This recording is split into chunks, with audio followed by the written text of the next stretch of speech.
Yo, what's up, Core Chronicles fam? It's time for another mind-blowing what if that's gonna leave you on the edge of your seat. Today, we're diving into a fiery crossover. What if Deku made a deal with the devil to save his mother? In this alternate universe, tragedy strikes young Izuku Midoriya, pushing him to make an unthinkable choice. To save his mother's life, Deku strikes a deal with the devil, inheriting the terrifying powers of the Ghost Rider. Armed with hellfire and an unquenchable thirst for justice, Deku becomes a hero unlike any other, walking the line between vengeance and redemption. With his new powers, he faces off against villains, heroes, and even his own inner demons. If you're ready for a story filled with intense action, emotional stakes, and Deku like you've never seen before, smash that like button, hit subscribe, and share this video with your fellow anime fans. Alright, let's fire it up and dive into this crossover chaos. Wow, these costumes are fantastic, shouted Aijiro looking in a mirror after finishing wearing his hero costume. They certainly respected all the points I had requested. It's even more beautiful than I imagined, added Yuga, pirouetting on himself to swing his cloak. This is so awesome, nodded Denki with a grin, placing a headset on his right ear. While the more sociable and expressive boys looked and commented on their costumes, the others were preparing themselves in silence, including Izuku, who had just taken off his school uniform, showing his muscular body that seemed to attract Tenya's attention, who was wearing his costume next to him. Midoriya, you must have struggled a lot to get such a physique. Is it something related to your quirk? Asked Tenya, before wearing the helmet of his costume that reminded a mixture between a robot and a medieval knight. Something like that. Let's say that it is not very useful for me with my quirk, but it is always better to train for every eventuality, said Izuku with a shrug, removing a long-sleeved black shirt from the package that contained his costume. Right, a hero should always maintain an impeccable form at any time. I can see that you really want to become a great hero, nodded Tenya, moving both arms at the same time, much like a robot. If you say so, mumbled Izuku while the others began to leave the locker room, heading towards the point designated by All Might. Without wasting any more time, he picked up a black leather jacket, and a thin grin appeared on his lips as his eyes seemed to ignite. Let's ride. UA High School, training grounds beta / a few minutes later. All Might looked with a wide smile as the students came out of a long corridor, popping up near a small building compound, very similar to the one used during the admission test, but smaller. Looking at them one by one, he watched their costumes and the way they moved, noting how they all had no sign of anxiety or insecurity. Let's see what you're made of, you embryos. It's time for the trial of battle, shouted All Might, pointing at them before noticing that a student was absent. Where's young Midoriya? That fucking nerd is probably still trying to wear his costume, growled Katsuki, adjusting the large grenade-shaped protections that covered his forearms. Young but Kago, that's not the way to talk about fellow hero in training, said All Might without losing a smile before looking back at the tunnel, finally seeing someone arrive. There he is. Upon hearing him arrive, the other students turned to look at Izuku, and some of them were surprised to see his costume. Simple, but at the same time special. Just like the costumes of Kyoko and Denki, his could also be compared to ordinary clothes, but decidedly more rare to see around, starting with his black boots with flat studs on the sides and around the calf, and black metal skull-shaped guards on the knees. The legs were covered by black leather pants, very similar to those worn by motorcyclists, also known as centaurs in the United States, held up by a black leather belt with a silver skull-shaped buckle. In the upper part, however, it is where the costume became more particular and singular. Above a simple black shirt, Izuku wore a black leather jacket with the zipper closed to the middle of the chest and the collar folded outwards over the pectorals, provided on the back of a sort of metal spine that came from the waist up at the base of the neck. His shoulders were covered by black metal protections similar to those of medieval knights, both covered with flat and silver studs, just like the black leather gloves that reached his elbows. The last element of his costume, which managed to capture the attention of those who were watching him, was the silver chain wrapped around his chest to form a large X. But after a second look, his classmates realized that this was not a simple chain, because around the waist of Izuku were hooked the ends of the chain. A little scythe and small weight of metal, both completely black. A kuzarigama, breathed Momo, having instantly recognized the Japanese weapon made famous by the ninja of the past. That's right, Nodded Izuku with a little smile. There were no rules regarding the use of weapons, obviously excluding those concerning safety, so I was able to include it in the request for my costume. "Oh man, that's so cool!" shouted Ijiro with a wide grin, "but your costume seems a little flat." Izuku looked at him with a raised eyebrow before grinning for a moment, just long enough to be wrapped in his flames. As soon as his transformation ended, his classmates looked at him with surprise as the various studs of his costume changed shape, becoming long and pointed, especially those on the shoulders. The skulls on the buckle and knees seemed to come to life, and their eyes lit up as the bones of the spine on his back seemed to stand out slightly between them, so that flames could escape from the spaces as the bones themselves changed shape, becoming sharp and curved. "Were you saying Kirishima?" asked Izuku within a vaguely smug tone of voice as the red-haired boy stared at him from head to toe and then looked at his own costume, repeating the procedure a couple of times. "I hope you are happy," groaned Ijiro with a pout on his face. "Now I'm not so enthusiastic about mine. You will have time to make changes to your costume in the future." "Young Kirishima," shouted All Might with a thumbs up, "but now it's better to hurry up. Today's one will be an indoor battle trial. Villain cleanup is usually seen out in the open, but what you do not know is that most of the job is done indoors, many times during raids with the police. In this world, you can never know how many villains are plotting in the shadows, waiting for their moment." The blonde hero looked at his students. "For this test, you will be divided into pairs, and at each turn a couple will play the role of heroes while the others two will be the villains." "What about the foundational training?" asked he, tilting her head as All Might clenched a fist in front of him.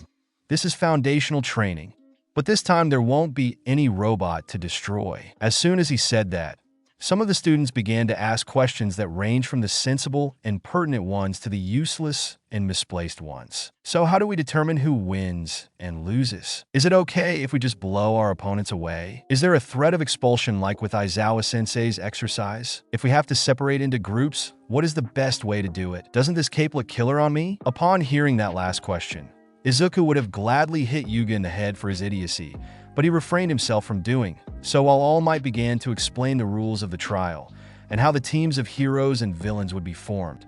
However, Izuku's sweat dropped in seeing that the hero was reading everything from a piece of paper. "You can't remember that? And to say that it sounds like Golden Age hero stuff," thought Izuku, shaking his flaming skull. "Good. Time to find out who your partner will be," said All Might, showing a box with a hole on the top side. Inside this box, there are 20 balls divided into pairs. Your partner will naturally be the one who will extract the ball equal to yours. In a few minutes, all the students took a ball from the box and showed it to All Might, who wrote the names on a paper log. "Well then, the couples are as follows," the hero announced, showing them a table with their names written on it. "Battle trial teams. Pair A, Izuka Midoriya and Toru Hagakure. Pair B, Shoto Todoroki and Achiko Uraraka. Pair C, Tsuyu Ajui and Mizo Shoji. Pair D, Katsuki Bakugo and Hanashiro. Pair E, Ijiro Kirishima and Koji Koda. Pair F, Minoru Mineta and Yuga Aoyama. Pair G, Denki Kaminari and Mina Ashido. Pair H, Momo Yayorozu and Rikido Sato. Pair I, Tenya Ida and Masahiro Ojiro. Pair J, Kyokujiro and Fumikichi Tokoyami. Now let's move on to choose the first couples who will participate in the trial," said All Might, putting his hands in two boxes with villains and heroes written on them. Then pulling out two balls, pair A will be heroes, pair D will be villains. After the four chosen took a step forward, All Might pointed to the building behind him. "The bomb is somewhere in this building, and its location will be revealed only to young Bakugo and Siro. Also, they will enter 5 minutes before the heroes, so they can prepare for the trial. Everyone else will be able to watch what happens through the security cameras. Remember, this is a practical training exercise, so go all out without fear of injury. Though naturally we'll cut it short if things get out of hand." Katsuki looked at Izuku for a moment, sending him a look full of rage, before entering the building with his partner. Izuku could only shake his head. "I do not know why, but I think I know how it will end." "Nay, All Might gave us these," said a female voice to his right, where two gloves were levitating in mid-air above a pair of boots. "It's a layout map of the building. I think we should print it in our memory." "Good idea," nodded Izuku, taking a copy of the map. "Hey, since we have to recover that bomb, can we use your motorcycle for an epic entry?" asked Toru with her fists going up and down with excitement. Izuku looked from the sheet of paper to the invisible girl. If we were to only defeat them, it wouldn't be a bad idea, but we have a time limit, and my motorcycle would reveal our position even before entering. We will act silently as long as possible, and your quirk will be very useful. Really? Izuku could hear a small note of hope in her voice. How? You're invisible. To retrieve the bomb, we just need touch it, and if Bakugo and Shiro will focus on me, you will be able to get around them and secure the bomb, explained Izuku with a calm voice. I see. I cannot wait to start. Yeah, me too, mumbled Izuku, burning away the map before placing a small communicator in the collar of his jacket while Toru did the same, sticking it around her neck. Looking up at the building, Izuku cracked his neck awaiting the start. It was time to have a little discussion with Katsuki. Done. Everything is ready, nodded Hanta with a grin hidden by his helmet, looking at the various strips of cellophane tape that he had stuck all over the room to form a sort of net around the bomb. For safety, he had made them sticky on both sides, so a simple touch would have been enough to trigger the trap. OHI, flat face, growled Katsuki without looking at him. As soon as the test begins, I will go to face that fucking nerd. Are you sure about that? His quirk is not a joke, and I'm sure you've heard about him over the years, said Hanta with insecurity in his voice. He wasn't thrilled to face someone like Izuku in a direct fight. It was pure madness. Of course I've heard of him, hissed Katsuki, clenching his fists, and that's why I'm so pissed off right now. What do you dash? Start of the first trial. The time limit is 15 minutes. Good luck, everyone. All Might's voice echoed throughout the building, and Hanta, who had looked up after hearing the voice, looked back at Katsuki, but there was no sign of him. With a loud sigh, the black-haired boy scratched the back of his head. I just hope he does not do something crazy. And from what I saw yesterday, I'm pretty sure he will do something extremely insane. Infiltration. Success, said Toru with excitement after entering a window on the first floor using the chain of Izuku to reach it after the boy had stuck the sickle blade beside the window, using it like a grappling hook. There are a lot of blind spots, so let's be careful, said Izuku, wrapping again the Kusarigama around his chest. However, what Toru couldn't know was that Izuku already knew where their opponents were, thanks to a side of his quirk that allowed him to perceive and read the sins committed by people. A large amount of anger and pride is approaching. It must be Katsuki, thought Izuku before looking at the ceiling. I can also feel a very small amount of sloth some floors above us. This one must be Hanta. The two members of the team, heroes, began to walk down the aisle in front of them with Toru behind Izuku, since he was the most suited to the vanguard role, especially since he knew exactly what was about to happen. Feeling the approach of Katsuki from the corridor a little further on the right, he raised an arm to stop his partner without slowing down. She looked at him in confusion, stopping as requested, but before she could ask for something, her eyes, not that anyone could see them, widened in surprise because from around the corner, Katsuki jumped out with his right arm ready to strike. The blonde side-looked at his target for a moment before launching a violent hook with a subsequent explosion that knocked Toru on her back. A sudden ambush? That Bakugo's a cheater. An ambush is so unmanly, shouted Aijiro while looking at the monitors with All Might and his classmates. Ambushes are an excellent strategy. They are in the heat of a battle. After all, said All Might in a solemn voice, having the experience on his back to be able to affirm that. But Midoriya couldn't dodge that attack. Bakugo hit him in the face with that explosion, said Mina, looking at the hero, who simply smiled. You don't have to worry, young Ishido. I'm sure that such a shot will not be enough to defeat young Midoriya. Besides, added Momo, looking at the screen. Attracting the attention of others, Bakugo couldn't hit Midoriya as he hoped. At the last second, Midoriya raised his left arm to protect himself, as if he already knew about Bakugo's attack, said Ida, while All Might nodded. Excellent spirit of observation. Now let's continue to see what they have in mind, All Might suggested, pointing to the various screens just as the smoke created by Katsuki's explosion began to clear. Midoriya, shouted Toru, looking at the smoke in front of her. Was that why he had stopped her? Because he knew of the danger lurking around the corner? But then why he had gone ahead? Don't worry, Hagakure. I'm fine, came the voice of Izuku from the smoke, and in a few moments everyone could see the flaming form of the boy without any scratch or burn on him. His left arm raised to protect his head with the hand of Katsuki still leaning against his glove, regardless of the pointed studs. So my hypothesis was correct. You decided to come against us to face me, said Izuku, pushing away the hand of his opponent. I'll blow you away, Deku, growled Katsuki, clenching his fists. I do not care about those people you killed or sent into a coma. They were all idiots weaker than me. I'm stronger than all of them. Izuku snorted. Strange as it may seem, I have to agree with you. Those criminals were weaker than you, but the same cannot be said of Gang Orca. Although imperceptibly, Katsuki moved his right foot back as a sweat dribbled down his cheek. Seeing this, Izuku called his partner, Hagakure. Bakugo is here for me. Look for a staircase far from here and reach the top floor. If my hypotheses are correct, the bomb is somewhere on that floor. Got it? Toru nodded, running away from them. Be careful. Izuku looked back at her. I will. Do you think you are so good that you can look somewhere else? Shouted Katsuki, jumping at him with a right leg ready for a side kick, but Izuku jumped back, avoiding the attack. The two stared at each other for a moment, after which Izuku created a sphere of fire that threw against his opponent, but Katsuki avoided it without problems, using a large explosion to jump up while the attack of Izuku hit a wall not far away, spreading flames all around. Using an explosion in midair to direct himself toward Izuku, Katsuki waited for the last second to create a second explosion, allowing him to get behind Izuku and thus avoiding another ball of fire that generated other flames. Turning on himself, Katsuki tried to hit Izuku behind his head, but the flaming skeleton lowered his body at the last second, and upon turning on his axis, he tried to hit his opponent with an uppercut to the chin. However, Katsuki used his right hand to create an explosion that moved him back, avoiding the blow. Then he created another one with his left hand to launch himself forward and charged his right fist, creating many small explosions between his fingers. Violent flames enveloped Izuku's right fist, and at the same time, the two heroes in training tried to hit their opponent, but as if they were in front of a mirror, both Izuku and Katsuki tilted their heads to the left, thus avoiding being hit. Flames and explosions surrounded them for an instant, generating a heat wave, but neither of them took notice of it.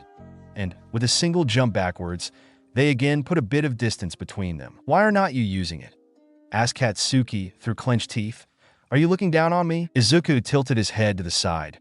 What are you talking about? Don't play dumb. For 3 years now, it's full of news about you on TV and on the internet. News that describes your power in 1,000 different ways, shouted the blonde, creating explosions in the palms of his hands. Your quirk is actually pretty damn flashy, ain't it? Why do not you use it to the maximum of its power, since mine is even stronger? Izuku stared at him in silence for a few seconds, then raised his right hand, showing 2 fingers. There are 2 reasons why I'm not using all my power. The first, the most obvious, is that I don't want to kill you. In spite of your quirk, you are still a human, and my flames can burn a person to ashes in a few seconds if I wish. He lowered a finger and pointed to Katsuki with his last extended finger. The second reason is that I'm stronger than you. Plain and simple. Katsuki widened his eyes in utter shock as his anger began to rise faster and faster inside him. What did you just say? Did I stutter? Asked Izuku, tilting again his head. I said I'm stronger than you. He began to walk slowly towards his opponent. You are definitely strong, Bakugo, and your quirk is undoubtedly very powerful. You are also stronger than those villains I've defeated. You're probably even stronger than many heroes out there. He stopped in front of Katsuki, looking down at him. However, it does not matter how strong you are. I am and will always be stronger than you. You bastard, hissed Katsuki, glaring at him with eyes full of rage. Now I'm really pissed. He tried to hit Izuku with a fist, but the older boy quickly raised a hand to block the blow, slowly starting to tighten his grip. In the last few years, I have understood many things. And one of them is that people like you always think they are on top of the world, at least until someone throws them off their throne in the clouds. Before Katsuki could react, Izuku lifted him up in the air, holding him by the hand, before crashing him to the ground, bending the metal floor. A piercing pain ran through the blonde's body, but Izuku didn't even give him a second to scream, and after lifting him up again, he used Katsuki's body to hit the metal wall on his right, and then the left one, each time deforming the walls. Upon hearing some of Katsuki's bones creaking after the last impact, Izuku threw him more forcefully than before against another wall, sending Katsuki in a large room full of columns. Desperately trying to catch his breath, Katsuki barely managed to get on his knees when he heard the sound of footsteps getting closer and closer. Looking up, he saw Izuka melt part of the wall to follow him into the room, stopping immediately after entering. "Come on, Bakugo, get up," said Izuku, creating a sphere of flames in his right hand. "It's time for you to understand how wide is the gap that separates us in terms of strength and power." "Wow." Midoriya threw Bakugo against the wall, as if he were a doll. Said Aijiro, looking at the screens. "Midoriya is saying something, but there's no sound through the surveillance footage. And we can't read his lips since he has no lips." Added Denki, scratching his head. "We can only see them, but the members of a team can communicate with each other through small transmitters. Moreover, the heroes are provided with a special tape with which they can capture the villains," explained All Might. "In addition, everyone has a sketch of the building's map, but the heroes don't know where the bomb is, and they have a time limit. They are very disadvantaged in this scenario," said Mina with concern on her face. "What, didn't Aizawa teach you kids our motto? Say it with me now," shouted All Might, raising his arms, plus UL dash. "Ah, Madam Hagakure," said Yuga, pointing at a screen. She reached the bomb. Forgetting momentarily of All Might, everyone turned to the screen indicated by the blonde, and, as said by him, they saw the invisible girl hidden behind a column a few meters from the bomb and Hanta. "I'm really getting a little pumped up," said Toru while looking at the form of her classmate before taking off her gloves and boots. "Now he won't see me. I can't see you, but I can hear you," shouted Hana, turning suddenly towards her, ejecting a trail of cellophane tape from his right elbow, completely wrapping the girl from the knees to the shoulders. Kya, of all the possible reactions, that was the one Hanta did not expect, and adding Toru's squeak with her voice and the fact that she had just been immobilized, a strong blush made its way to his face, which was fortunately covered by his helmet. Sorry. Did I hurt you?" asked the black-haired boy, walking toward her. "I know I should be the villain here, but I want to be sure, and my quirk is definitely sticky, and she's A thin trail of blood began to run down his nose, naked. "Oh God, I just used my quirk to immobilize a naked girl. And no, but this thing is sticky, and it's touching my mind. Why, The invisible girl stammered, trying to wriggle away, but without success. In the room where All Might and the rest of the class could see the trial, Minoru was thrown into the air by a jet of blood from his nose. "Oh, I see. My bad. I'll help you right now," said Hanta, gripping the tape around her legs. I'll remove it. Try to stay still." "Okay." After a few minutes of agonizing silence, he managed to free her legs up to her thighs, giving her more freedom. Standing up, he asked her, "Better?" "Yeah, thanks," nodded Toru, even if he couldn't see her. "Now what are—" "Hey, what is that thing on the ceiling?" "Ah, the ceiling?" repeated Hanta, looking up and so missing a brief flash of red where Toru's eyes were supposed to be. "Take this, you sticky pervert." Wadash! Hanta's words died in his throat at the very moment when Toru's kick hit him between the legs, even managing to lift him a few inches off the floor. An expression of pure pain and horror formed on his face as the boy collapsed unconscious on the ground with his hands instinctively going to cover the sore spot, even though it was too late. "Yay! Victory for me, and therefore for us," cheered Toru, running toward the bomb, but as soon as she was close enough, one of her feet touched one of the tapes previously prepared by Hana. Before she could realize it, she found herself completely wrapped in those tapes from the tip of her feet up to the throat, and, being those tapes sticky on both sides, she was also blocked against the floor, preventing any form of movement. "Oh, come on! I was so close!" shouted Toru. "It's not fair." "A minute of silence for our brother, who fell in battle," whispered Aijiro with his right hand over his hearth and the left in defense of his jewels, being imitated by everyone else, even All Might, while the girls simply rolled their eyes. "To be fooled by a trick like that," said Momo while shaking her head. "Ribbit!" But she used her quirk to her advantage. Not being able to see her face, Zero couldn't know what she was thinking, added Tsuyu, tilting her head. Even though she was trapped again, she was so cool. "I already like that girl," smiled Mina as Kyoka grinned. "Maybe I can use something like that too." And to prove her point, Kyoka snapped her earlobes like whips, making the boys present pale. Anyway, it's a stalemate with young Zero and Hagakure, so let's get back to see how young Midoriya and Bakugo are doing, shouted All Might, looking at a screen full of flames. Confused by the images taken, he switched to another camera and what they saw left them speechless. The whole room where Izuku and Katsuki were fighting was engulfed in flames, and Katsuki, much to their confusion, was laughing. "Do you really think," shouted Katsuki amid the laughter, "that just because you can spit fire and you're physically stronger than me, you're better than me? You are just a pebble on my way. I'm stronger than you, and not even those other idiots in class with us can hope to beat me." He created 2 big explosions in his hands. "I will surpass that bastard of All Might, and I will become the #1 hero. I'm above you, and now I will prove it to you." Raising his right arm, Katsuki showed him a strange grin. "My explosions are sparked by the sweat on my palms, which is like secreting nitroglycerin that then detonates." With his left hand, he moved back a part of his right grenade-like gauntlet, showing a little safety pin pull ring. "Now, if the specs are as if I asked, then I can store my nitro sweat into this bracer." "But Kugo, my boy, stop this," shouted All Might, already aware of Katsuki's costume trick. "That gadget is too dangerous." Interpreting his words as a sign of concern for the safety of Izuku, Katsuki widened his grin with a light of madness in his eyes. "If it doesn't hit him, he won't die." No, that simple word pronounced by Izuku stopped Katsuki before he could pull out the safety ring. "Even if that attack should hit me, it would not do anything to me. I can, more or less, imagine what it is, and that's why I can tell you that it will not help you against me," said Izuku, crossing his arms over the chest. "Feel free to try. Maybe this will help you understand the difference in power between the two of us." Katsuki's pupils started to shrink until they became 2 red dots as he clenched his teeth, making them almost crack. "You are still looking down on me?" hissed Katsuki, slowly moving his arm to aim at Izuku. "If you really think you're so strong, stay where you are." Seeing Izuku completely still, his anger reached new heights and prey to the purest rage. He pulled out the safety ring while screaming, "Die." For a moment, nothing happened.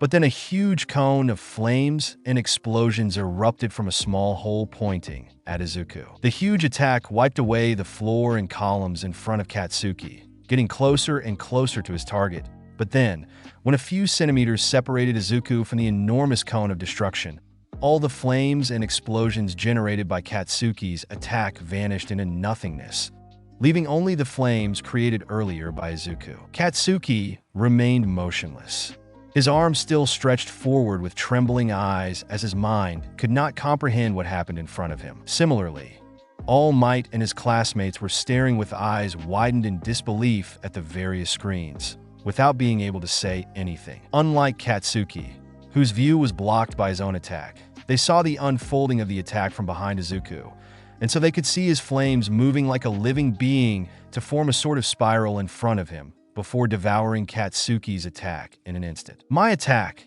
didn't reach him?" breathed Katsuki, looking in disbelief at the trail of destruction left behind by his attack. A trail that stopped exactly in front of Izuku. "Oh, now don't go making that face," said Izuku, unfolding his arms. "Your attack did reach me. Really, it did. But unfortunately, it seems like you have focused too much on me and not on your surroundings." Without realizing it, Katsuki looked around, seeing how the whole room was invaded by the flames generated by Izuku with his various attacks. And then, as if he had been struck, the words of Izuku, spoken the day before during the test, came back to his mind. "My flames do as they want most of the time. Also, those flames will last only a few seconds. His flames are not fading. These flames are my power," said Izuku with a calm voice. "It is true that if they are left free, they act without control." New flames rose up around Izuku, and in spite of all that heat, Katsuki couldn't help but notice how a veil of frost seemed to have embraced his body. In all his life, he had experienced a similar sensation only twice. The first dates back to when he was younger and a man had pushed him to the ground without even apologizing. His mother's furious glare, although she wasn't angry with him, had made him tremble uncontrollably for several minutes. However, if I decide to get serious, the second time was related to a more recent episode when that slime villain had assaulted him to control his body. In spite of all the words he had to say about it, that day Katsuki had really been afraid for his life. Then among all those I've created, now, for the third time, his body seemed not to respond to his commands as a cold grip grasped his heart. His mind slowly managed to understand the nature of that feeling, so dark and cold. Only one word came to his mind: fear. Strong or feeble, old or new, It doesn't matter. Looking at his opponent, Katsuki couldn't help but feel looked down by those empty sockets. He's looking at me, realized Katsuki, not noticing the flames slowly approaching him from all directions, like a pebble on his way. Every last bit of flames around me. Hissed Izuku with a voice cold as ice, bends to my whim, like a fierce beast. All the flames around Katsuki engulfed him in a heartbeat, without even giving him time to scream. "Sensei, that Midoriya is crazy. He will kill his opponent," shouted Ijiro, pointing at a screen while looking at All Might, who was looking as well. His smile faded from his face. "Young Midoriya, have you really lost control? Are you really going to kill your classmate? I'm sorry, but I cannot allow it," thought the pro hero, but just when he was about to destroy a wall and head towards the battle, he and all the others were shocked to see all the flames dissipate instantly, leaving in their place a Katsuki perfectly unharmed, without even a burn.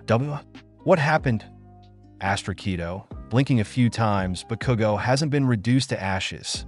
How? Their confusion grew even more when they saw Katsuki collapse to the ground with a purple, almost blue, face and white eyes. "Ah, I get it," said Shoto with a calm voice. He used the basic principle of flames. His classmates looked at him with confusion, and Momo asked, "The basic principle?" He nodded slowly, still looking at the screen. "Even if that's what they're used for, flames are not dangerous, just because they burn things. You know, humans and flames are very similar to each other," said Izuku, slowly walking toward Katsuki.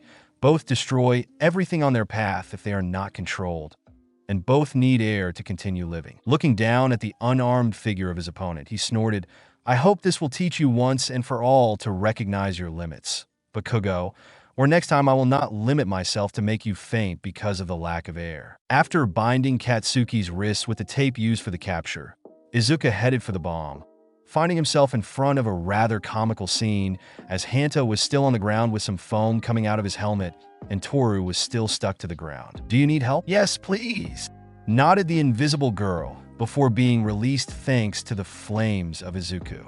Soon after, the two touched the bomb, thus obtaining victory for their team. After a moment of silence, the voice of All Might echoed in the building. "Hero team, WIS. Yay! We won! We won! Nice job, Midoriya," cheered Toru before adding, "I've raised my hand for a high five." "Oh, sorry, I didn't see that," mumbled Izuku, raising his hand too, just to feel something touching it for a moment as she clapped her hand with his own. "By the way, where's your costume?" "Oh, I removed it." "Better recover it," said Toru before walking toward her costume. Shaking his head, Izuku picked up the unconscious form of Hanta and walked with his partner. Time to get some results from All Might. 20 minutes later, in the monitor room, the four heroes in training were standing at attention in front of All Might and the rest of the class, with both of the villains still extremely pale, albeit for different reasons. "I'd say the best in this match was young Hagakure," shouted All Might, surprising the invisible girl, who pointed at herself. "Ah, me? But why? I mean, Midoriya did most of the job. I wonder why I could possibly think so. Who knows why?" shouted their sensei to the class. "Yes, All Might sensei." Momo raised a hand. "It's because Hagakure was the one who adapted the most to the situation." She pointed at Katsuki, having watched the fight, but Bakugo's behavior was clearly driven by some personal grudge, and thus totally arbitrary. Furthermore, that large range attack used by him could have caused serious damage to the whole structure if it hadn't been stopped by Midoriya. Using an attack like that indoors is completely nonsensical. She moved the finger toward Hanta despite the good start with the disposition of his traps. Zero lost the villain mindset as soon as he caught Hagakure, and not only was he fooled by an old trick, but he didn't react in time. If it had not been for his traps, his team would have lost at that moment. She looked at Izuku despite having always kept control of the situation. He forced Bakugo's hand to use that large range attack when he could have stopped him much earlier. Moreover, with that last flaming attack, he seriously endangered Bakugo. Lastly, she moved her gaze to Toru. She acted well, and despite being caught twice, Hagakure was able to use Zero's mentality against him to free herself and fight back, even if it did not help much in the end. A deep silence fell in the room, while everyone looked at Momo with incredulous eyes. "Holy, she said everything," thought All Might, smiling at her. "That's correct. Good job." After that brief but impressive summary, Katsuki and Hanta were sent to the infirmary just in case, and the rest of the trials went smoothly. Team Heroes defeated Team Villain's Eye. Shoto used his ice quirk to freeze the entire building, thus limiting Tenya and Mashireo's movements, while Achiko, after having annulled the gravity of her body, jumped to the floor where the bomb was held, managing to recover it. Team Villain C defeated Team Hero Z. Since there were no animals to control, Koji was immediately immobilized by the long tongue of Tsu, while Ijiro, after a fierce fight with his fists, was defeated by the superior strength of Mizo, who blocked him until the time limit. Team Heroes H defeated Team Villains F. After swallowing some sugar, Rikido had started running like a bull against their opponents, and Minoru's sticky balls weren't enough to stop him, while Yugo was immediately incapacitated by Momo, who, after creating a paintball gun, had used it to hit him in the face, blinding him momentarily, before immobilizing the blonde guy with the capture tape. Team Villains J defeated Team Heroes G. After a first moment of stalemate, the situation had quickly worsened when Denki had run out of battery, becoming completely useless before being captured by Kyoka, while Mina found herself against Fumikid Shadow, and unfortunately her acid was not enough to guarantee her victory. "Good work, everyone!" shouted All Might, looking at the class in front of him. "Nobody was seriously hurt, and you gave all the best of you. For your first full training exercise, you all did wonderfully." He turned to the main building. "Well, now I'm going to talk to those who have been sent to the infirmary. You go and get changed, and then go back to class. Good luck with your lessons." Watching the hero run away, Izuku shook his head. He's probably near out of time for his transformation. At the very least, he still manages to keep it for several hours a day. "Nay, Midoriya." He looked at his right just to see Mina walking beside him. "How did you do that WOSSH thing with the flames at the end of your fight with Bakugo? It was pretty cool. It's a part of my quirk. I can create and manipulate those flames that you have seen. I spent several months training with my flames, so I can control them without problems when I decide to be serious," explained Izuku with a shrug. "Wait, so Bakugo was never in danger?" asked Momo, arching an eyebrow. "No, I had full control of my flames, and in any case, I could extinguish them with a gesture of my hand. However, what you said after the trial is correct. It was a dangerous move, and I shouldn't have used it on one of my classmates, regardless of my control," said Izuku, looking at her. "Oh, I see," mumbled the girl, looking away for a moment. "I hope I haven't been too harsh at that moment. But being heroes, we have to point out our flaws so we can improve. We are heroes in training. Receiving hard comments or harsh words is part of the package for which we have signed," said Izuku with a little smile, making them chuckle a bit. "Oh yeah, Midoriya," said Ijiro, catching his attention. "I hope you do not feel offended, but when you attacked Bakugo with your flames, well, I called you crazy. Don't worry, no offense taken. Although in reality, I'm not crazy," said Izuku with a half smirk. "I'm more than crazy. Do I want to know what you mean?" asked Kyoka, slowly edging away from him as he chuckled a bit. "Trust me, you don't want to know. Anyway, we should all go back. The day isn't over yet," shouted Tenya, pointing at the locker rooms as most of the class groaned. Spoil Sport, a bar in the center of Tokyo that evening. "Have you seen this? All Might has become a teacher," said a male voice belonging to a person who seemed to be made of dark fog with two bright yellow eyes. In front of him, a boy with a hand stuck to his face and many other hands attached to the rest of his body looked through the fingers of the hand at the newspaper on the bar counter. "Hey, what do you think will happen when they'll learn that their precious symbol of peace has been killed by villains? Society will collapse on itself, most likely," said the black mist, washing a glass. Yes, I can already see their faces," said the boy with a low chuckle before looking to his right where three figures were waiting. The first two were masses of dark-skinned muscles with the brains in plain sight, while the last one looked like a simple human, even though most of his body was hidden by the shadow cast by the only light in the bar. "So, are you ready? All Might dies, and I'll have the money to take care of my daughter, right?" asked the man in the shadow. "That's the plan," nodded the boy with gray hair and a grin hidden by the hand on his face. After a few seconds of silence, the man nodded. "I'm ready. Small note. 13 is genderless, so I will use them and they for this character." Stopping at the entrance to the main building of the UA, Izuku turned to the main gate with his motorcycle helmet under the right arm. Having a special parking space for his bike, Izuku didn't have to enter the gate like the rest of the students. But nevertheless, the huge crowd gathered in front of the school would have intrigued anyone, especially when the crowd was composed of journalists and cameramen. It seems they found out that All Might became a teacher in this school, thought Izuku, looking at the various journalists while they were interviewing all the students who were trying to enter. Tell us what the symbol of peace looks like in front of the class. Achiko seemed embarrassed by the question, but managed to raise her arms as if to show her muscles. How he looks. Zupa muskli. Yeah, tell us about All Might, the teacher. Tenya immediately assumed a serious expression, more serious than normal, and said, "Every day with him is a reminder that I'm enrolled at this preeminent educational institution." Beyond his obvious dignity and presence, he's also quite humorous. As we students are privy to observing his many facets, we've been given the opportunity to discover just what makes a top hero a top hero.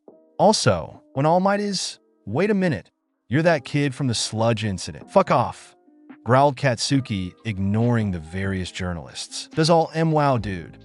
You're a mess. Try to be a little presentable." Shoto waved them off without care. Today's his day of rest. "You're also interrupting our classes. Please leave." As Shoto walked away from the swarm of journalists, Izuku saw how a young woman tried to follow him, only to be blocked by the instantaneous closure of the huge armored gate of the school. Shaking his head when he heard the indignant shouts of the journalists, Izuku turned to go into the school, but then stopped instantly, his eyes wide open. Slowly, he returned to look at the still closed gate, and something inside him began to pulse insistently. His quirk seemed agitated, as if it were trying to get out by force. What is this? His hands began to slowly warm up as the skin crumbled slowly, leaving room for bones wrapped in flames. What is this feeling so dark and sickening? Midoriya. Izuku seemed to snap out from his thoughts when someone spoke to him. Looking at his right, he saw Shota standing a few meters from him with his usual expression halfway between the bored and the resigned. The teacher looked down at his burning hands and then looked back to Izuku, straight in the eyes. Something wrong? Izuku stared at him in silence for a few seconds and, after glancing at the gate, shook his head. That strange feeling was gone. "No, everything is all right. It just seemed to me to see someone I knew among those journalists," said the young boy before walking inside the building. Shota followed him with his eyes for a few seconds. Then he too glanced at the gate. "I do not know why, but I have a bad feeling about this." Class 1A/ a few minutes later. "Good work with yesterday's battle training," said Shota, sitting down at his desk while looking at the students. "I've looked over your grades and evaluations." After a couple of seconds, he added, "Bakugo, grow up already. Stop wasting your talent." "Got it," said the blonde, looking down at his fists. Also, Shota looked behind Katsuki. "Midoriya, instigating the enemy and wasting time without concluding a fight can lead to catastrophic results. Do not repeat what happened yesterday." "Understood." The teacher sighed, looking at the various students. "Now, on to homeroom business. Sorry for the sudden announcement, but today, what is it? Another brutal pop quiz?" thought most of the class, holding their breath. "You'll pick a class president." "Such a normal school-like thing," shouted everyone, and then it was a continuous talking one above the other. "I'd like to do it. I want to be president.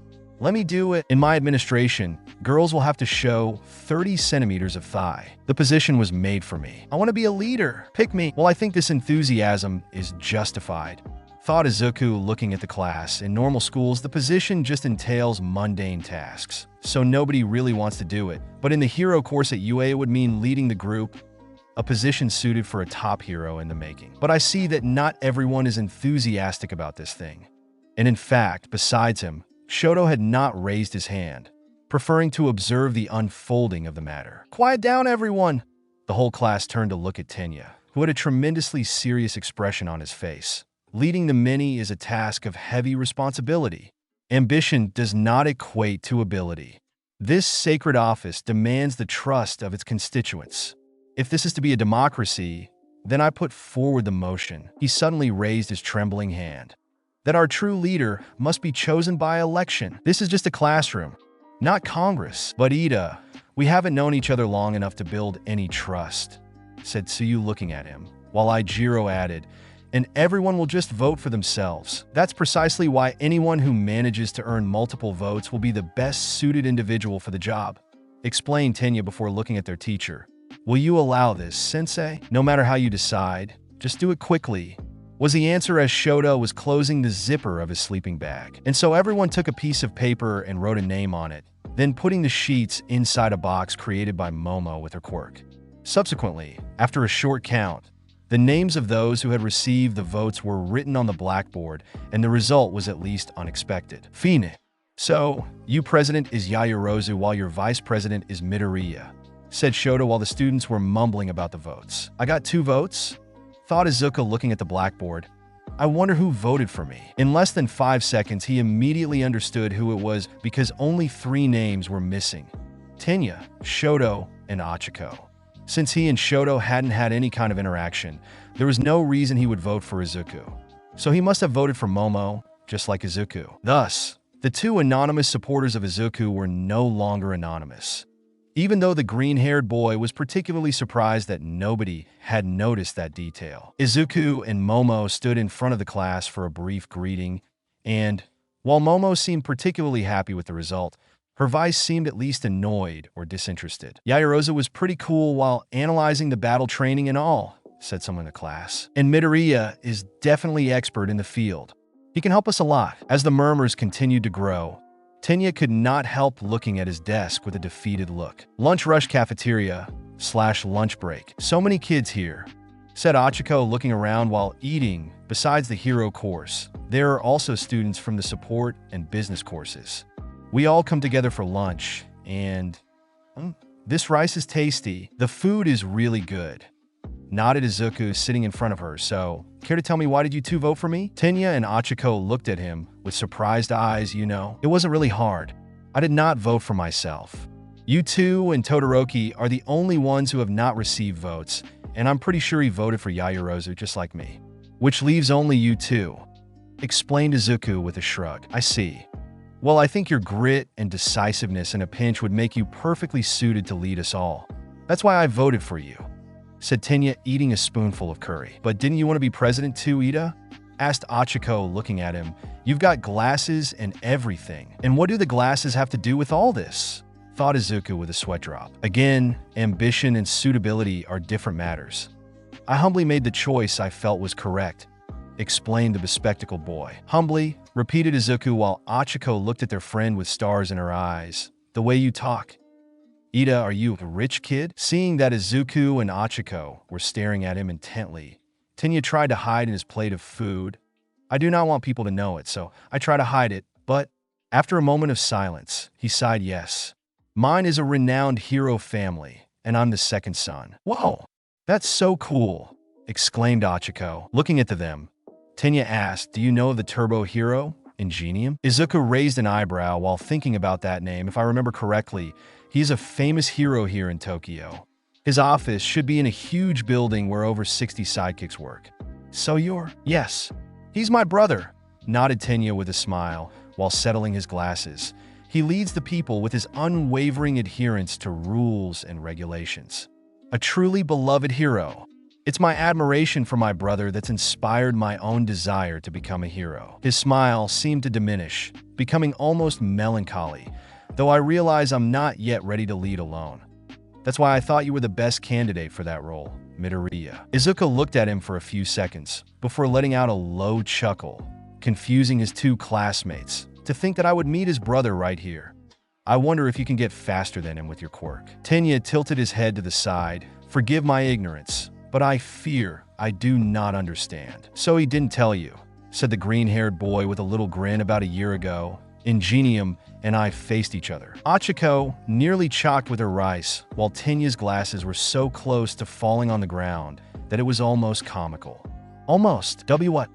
You fought against my brother? No, nothing like that, said Izuku with a little shrug. That night, I had just finished disinfesting an abandoned warehouse when your brother arrived and ordered me to stop.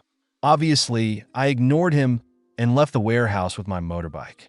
He tried to chase me, but as fast as you are with your quirk, my bike is faster. After just 5 minutes in pursuit, I left him behind. I have not met him since then. I see, mumbled Tenya, still shocked about the news. I can understand why he did not tell me about his meeting with you. All over Japan, he is the 4th fastest hero, and he never let anyone escape. Not in terms of speed, at least. Izuku grinned again. You simply can't hope to catch me with my dash. He stopped in mid-sentence, widening his eyes with an expression of confusion and shock on his face. His two friends looked at him with confusion, which soon turned into concern when they saw him start to tremble slightly. Hey, Midoriya, are you all right? Asked Tenya, raising a hand to touch his friend's shoulder, but he pulled it away when he saw Izuku incinerate the chopsticks in his hand as the skin on his face slowly began to crumble, devoured by flames under it. "I'd," murmured Achiko, trying to contain the tremor of her body.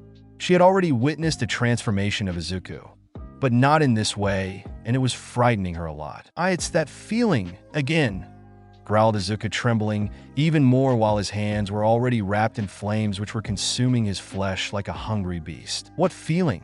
Midoriya, what's going on?" almost shouted Tenya, feeling that something was definitely wrong with this situation. At first glance, it seemed that Izuku was transforming against his will, and that made the second son of the Ida family particularly afraid of the consequences. "It's that feeling again this time." Izuku slammed a fist on the table, looking for the first time at his friends, and they both paled instantly when they saw Izuku's face consumed halfway by the flames with the empty right socket.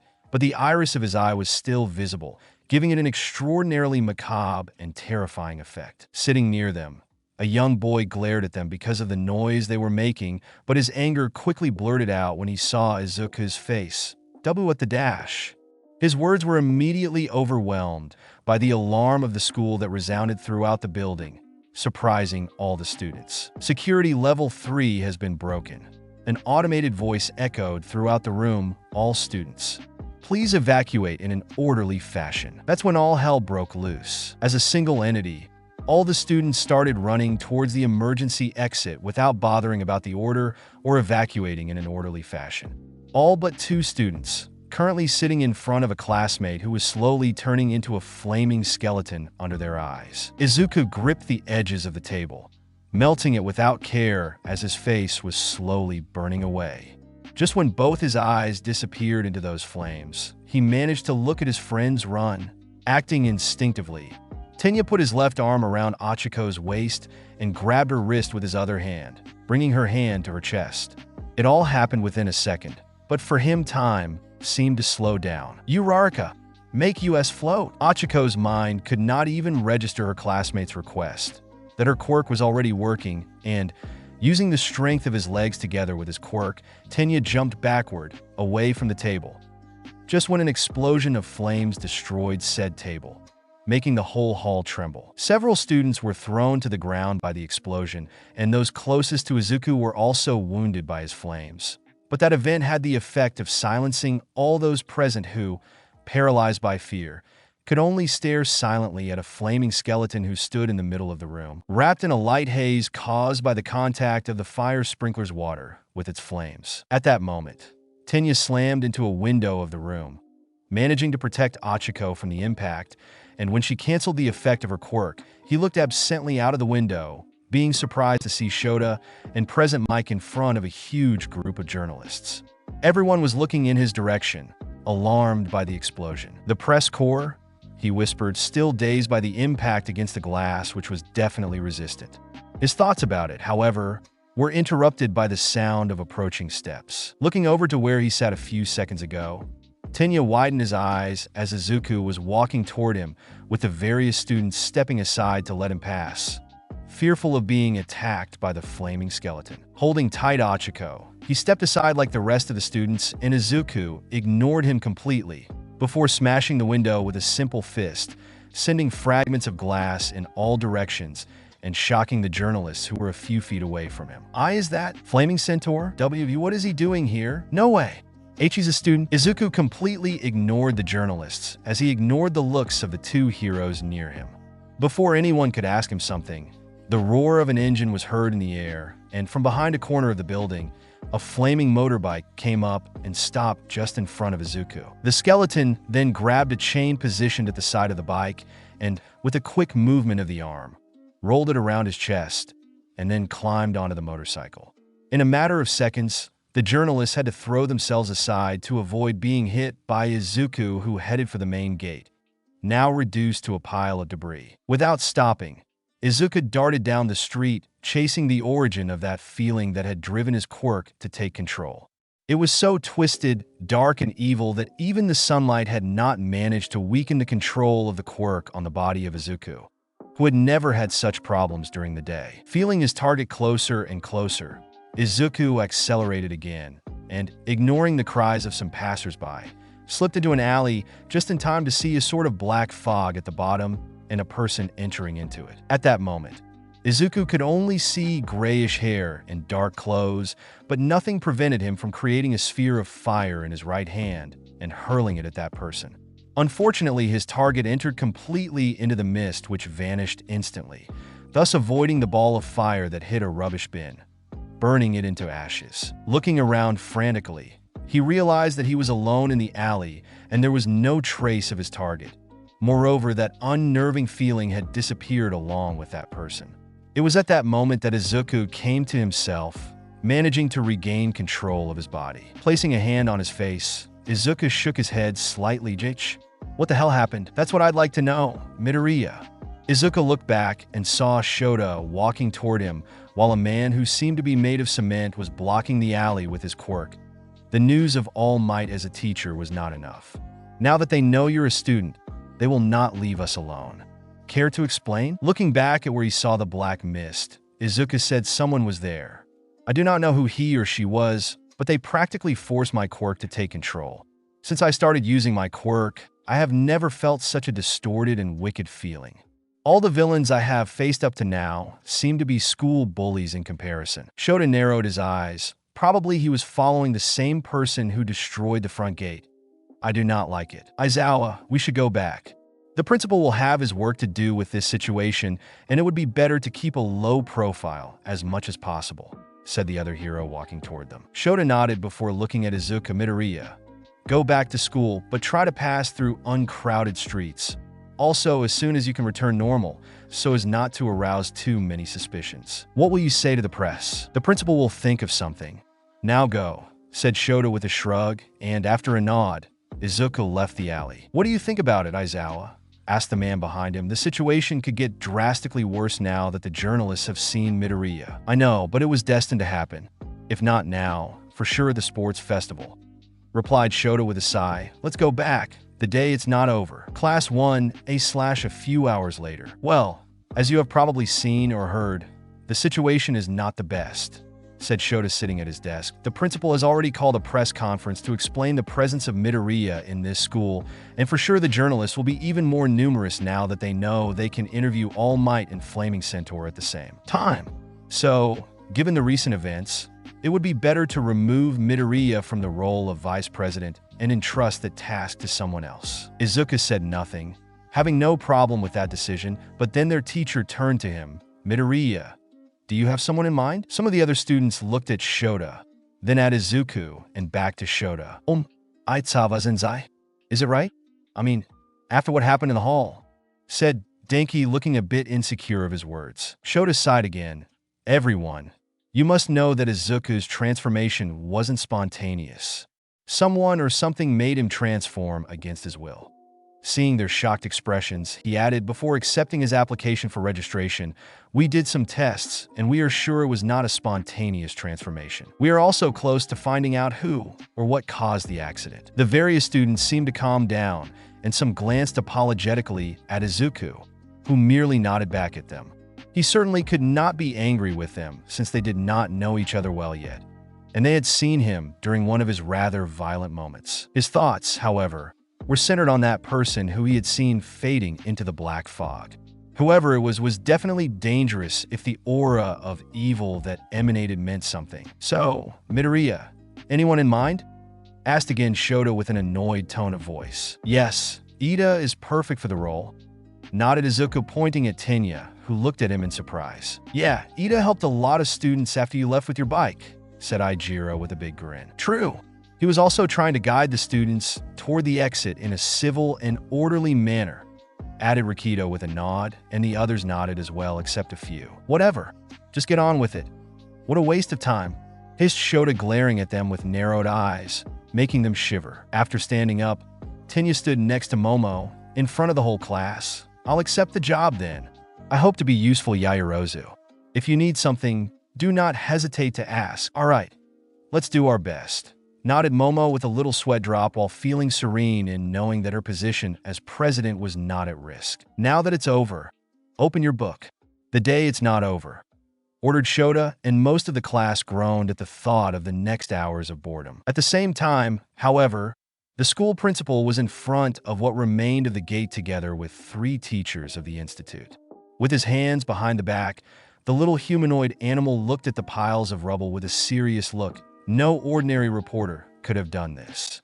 Someone instigated this whole affair. Aizawa says that Midoriya is transformed because of the presence of someone extremely evil, said a woman behind him looking at the gate. They are making fun of us. The principal remained silent for a few seconds, then looked at the others. Make sure no one has infiltrated the complex.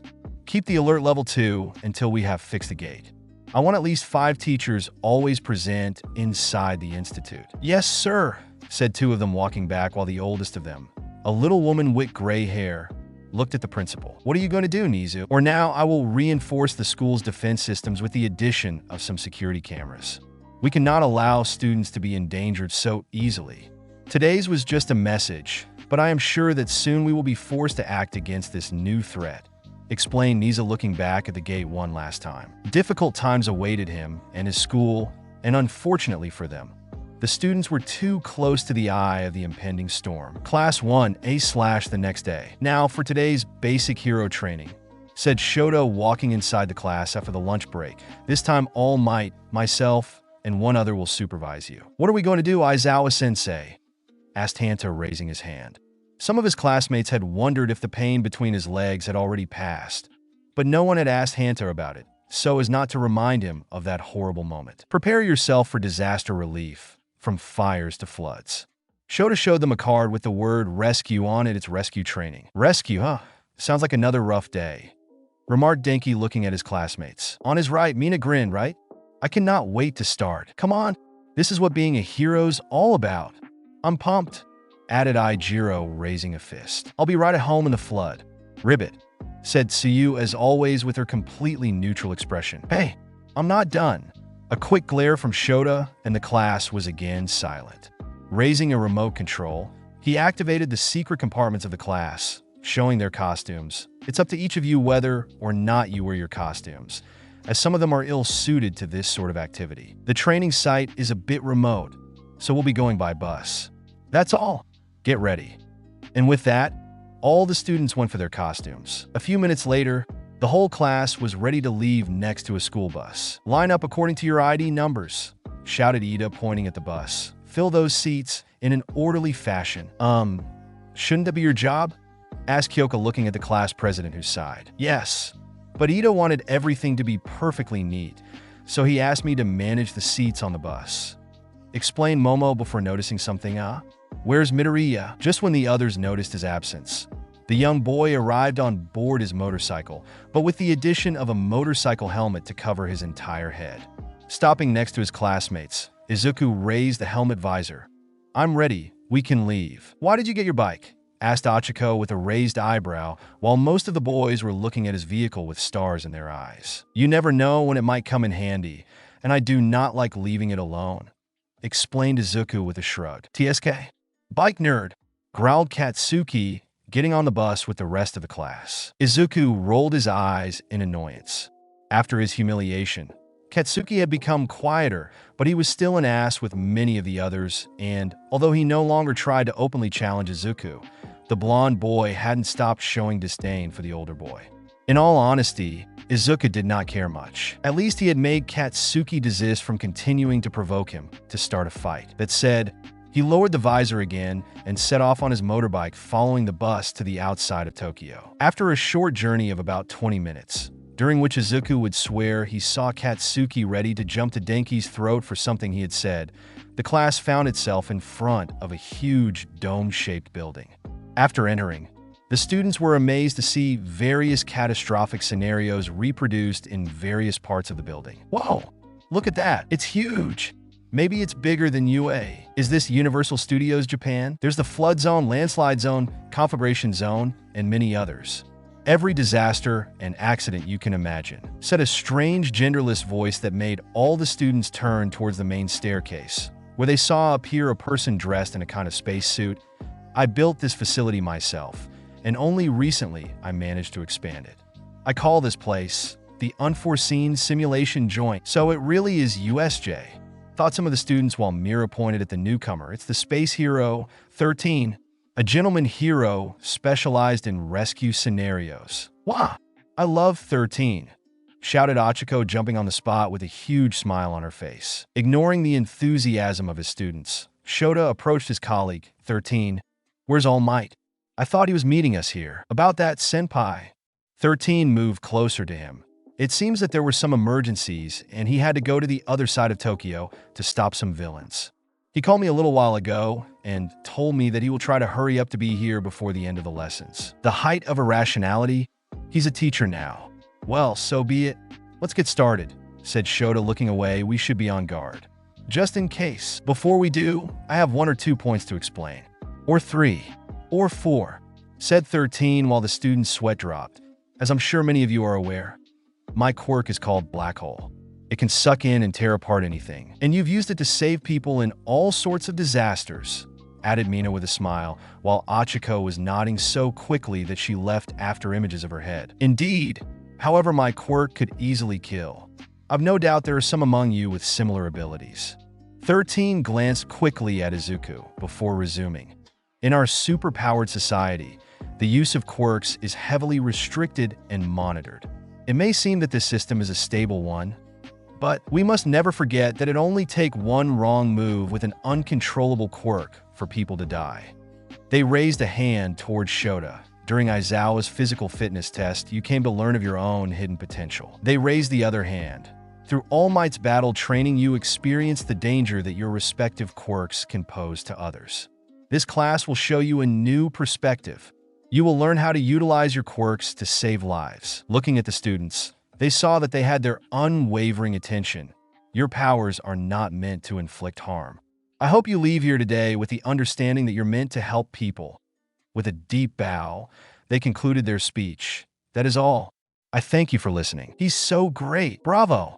Bravo. You're a real hero. While his classmates were cheering for 13, Izuku stared down at his own hands with a faraway look. Help people. Behind them, Shota, who was leaning against a railing, pointed towards the central plaza of the building. Great.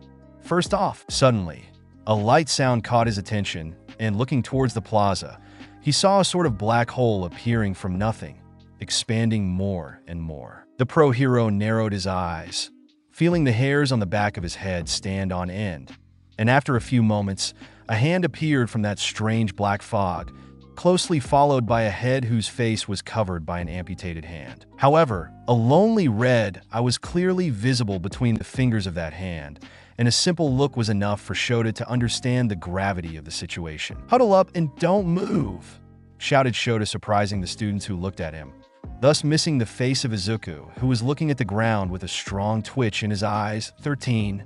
Protect the students. Meanwhile, the fog widened several meters and dozens of people began to come out of it.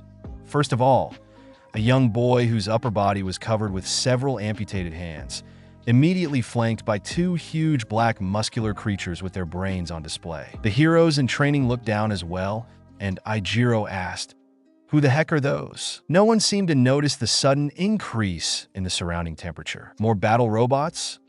Wondered Mina, like during the entrance exam. A slight noise produced by the crackling of flames rose in the air, immediately overhung by Shota's voice. Don't move.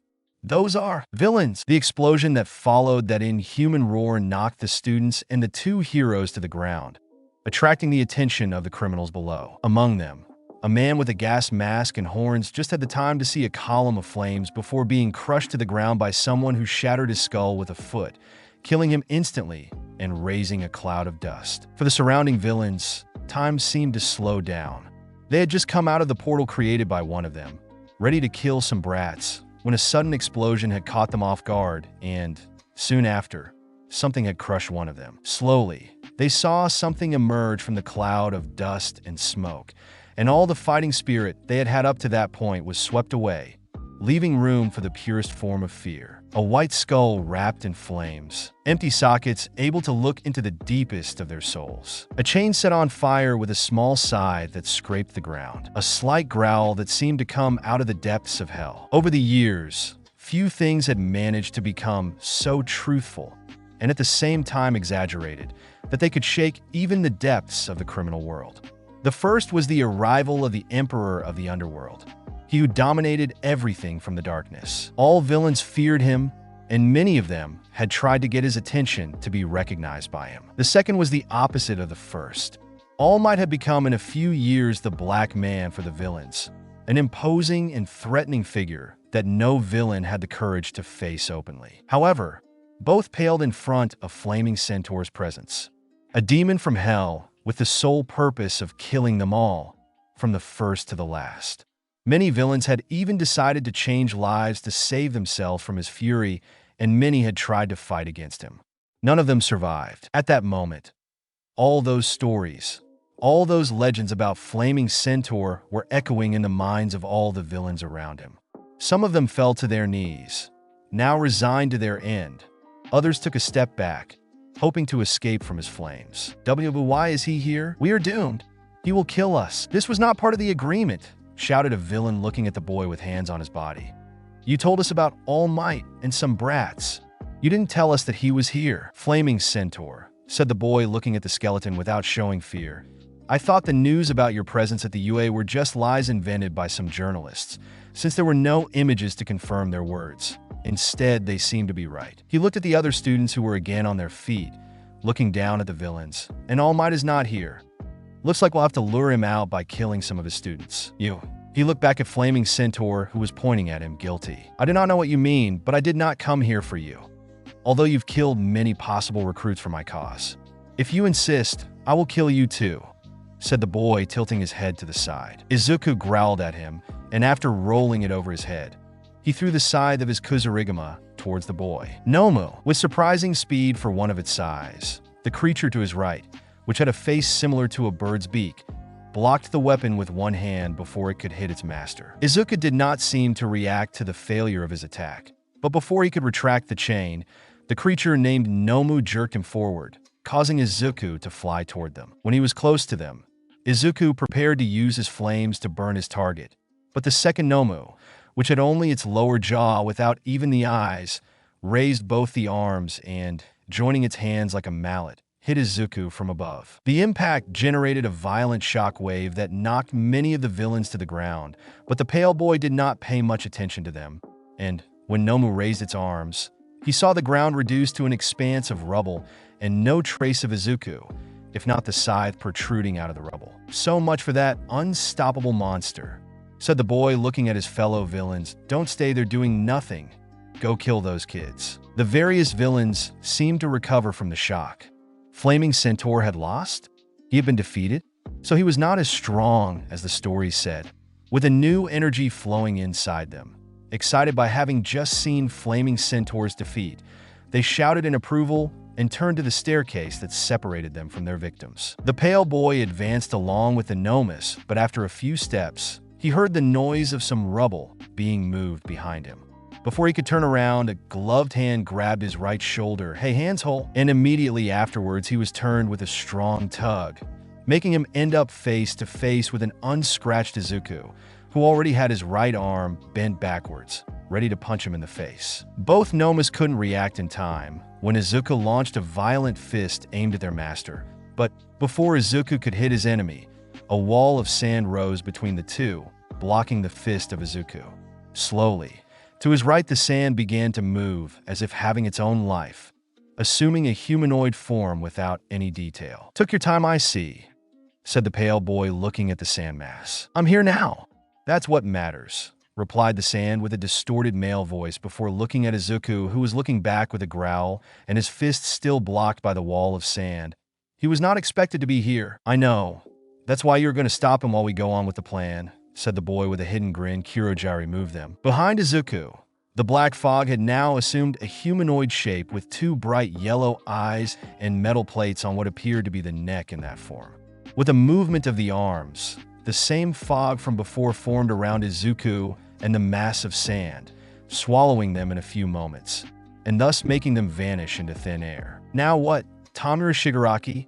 asked Kirojiri, looking at the pale boy who looked back at the students, taking note of Shota, who was running toward them with a pair of strange glasses over his eyes. "Now," repeated Tamura with a sick grin, "now we make sure that the symbol of peace come to us to meet his end. Kill that hero." Seeing that Flaming Centaur wasn't there anymore, the villain shouted again and charged Shota at the base of the staircase. USJ, Sandstorm Zone / at the same time. Izuku stared in silence at the mass of sand in front of him as it changed shape, becoming more defined until it assumed different colors. Finally becoming a man in his late 30s with short brown hair, brown trousers, and a green striped shirt. The two observed each other without saying anything as the wind howled while raising sandbanks from the surrounding dunes. "What the fuck? What the hell is he doing here?" shouted a man with scales on his skin after seeing Izuku standing in the middle of their group. "There was a change of plans. Tamura said I have to deal with him," said the man without looking away from Izuku. "You should go away or you'll die." "Are you crazy, Flint? He will kill you," shouted another villain before being cut vertically in half, much to everyone's horror. The now named Flint saw the scythe dangling from Izuku's hands while the boy was still looking at him. "None of you will leave this place." New flames rose from the ground around Izuku, fighting the wind of the sandstorms as the various criminals tried to escape from his fury. Meanwhile, Flint's legs merged with the sand beneath him, and his right arm grew larger and bigger, rising higher than Izuku. The man looked at him with a look devoid of hate, but at that moment Izuku did not even notice. The presence of so many villains had practically forced his quirk to take control again, and Izuku couldn't stop it. All those criminals were already dead, only they did not know it yet. "For what it's worth, I did not want to go this far, but I have to do it for my daughter," said Flint before throwing himself at Izuku with all his power. In response, Izuku gripped the chain in his hands, setting it on fire. "Your funeral, dirtbag." Shota avoided a villain's outstretched arm and, passing beneath him, managed to wrap his cloth around his opponent's neck. With a violent tug, the villain was knocked forward, crashing his face into the ground. Without even looking at the fallen enemy, Shota jumped to the side to avoid a huge man with four arms who, in a few moments, found the cloth around his waist. With a huge display of strength, Shota threw him at a small group of criminals, crushing them all with the body of their companion.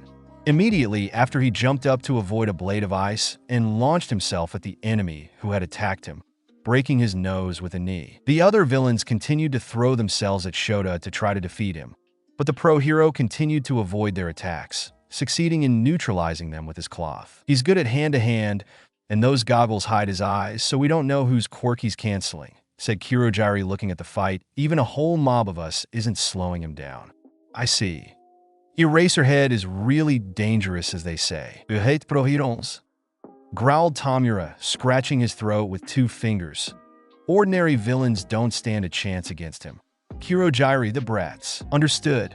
Kirojiri nodded before vanishing into thin air, surprising Shota, who had just defeated another opponent. "Where did he go?" thought Shota before hearing a scream from his students who were running toward the exit with 13. Damn it.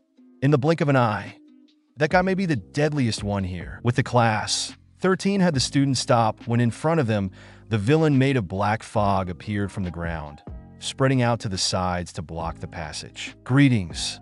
We are the League of Villains," said Kirojiri with a calm voice. "Forgive our audacity, but today we've come here to UA, this bastion of heroism, to end the life of All Might, the symbol of peace." Most of the students widened their eyes in shock after hearing his words, while the others looked at Kirojiri with narrowed eyes. "We were under the impression that All Might would be here today, but it seems the schedule was revised?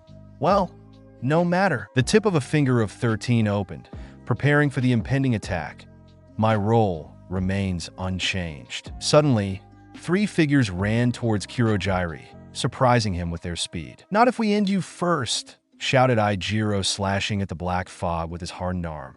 Behind him, Denki generated electricity in his right hand and touched the metal part on Kirojiri's neck, electrifying him instantly. The villain grunted in pain, but before he could say anything, a gloved hand approached his face and a large explosion hit him point blank. Denki, Katsuki, and Ijiro landed in front of him, ready to fight again. The redhead showed his arm while yelling, "Bet you didn't see that coming." For a few seconds, no one could see beyond the black smoke that had formed after the explosion. But then Kurojire's voice was heard again as the fogman reformed in front of them without any apparent damage that was close. "Yes, students though you may be, but you're the best of the best." Sensing their opponent's move, 13 raised an arm to try and grab the 3 students who had attacked the villain. "Get back here. Now, my job is to scatter you all and torture you to death.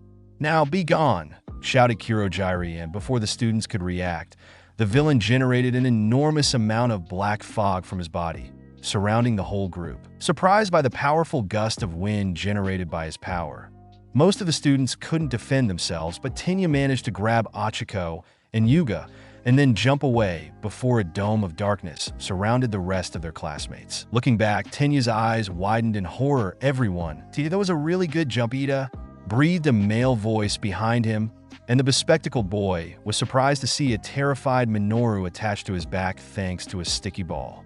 Turning again his gaze to the dome, Tenya and the others saw the fog spread, and, much to their horror, they could see that only a few of their classmates remained. 13, who had used their quirk to suck the fog around them, and Mizo, who had used his body to protect Mina and Toru. Slowly, Kurojire reformed a few meters away from them.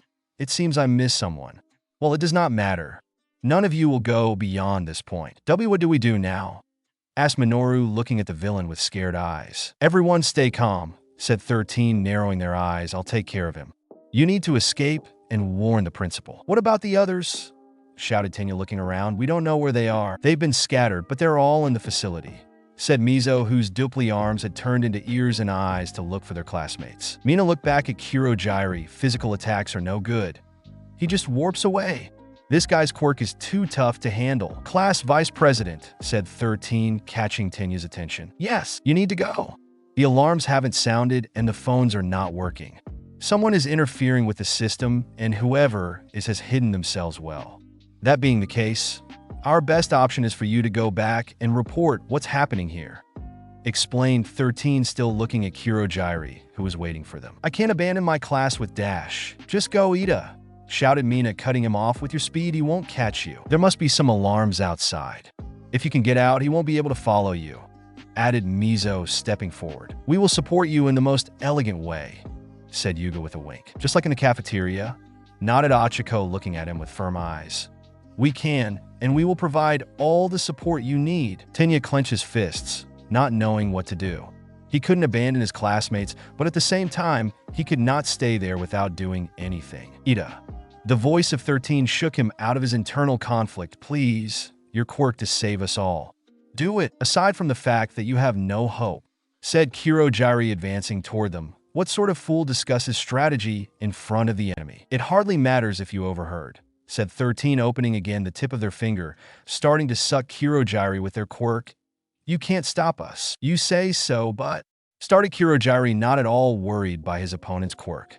Before 13 could understand Kurojire's intentions, a black portal opened in front of them and another behind them. The students could only watch in horror as 13 was torn to pieces by their own quirk, destroying their back and the back of their helmet, revealing a seemingly empty suit. 13 looks like a disaster relief hero, can't measure up to even the most ordinary of heroes when it comes to a fight, said Kurojire, looking at his opponent.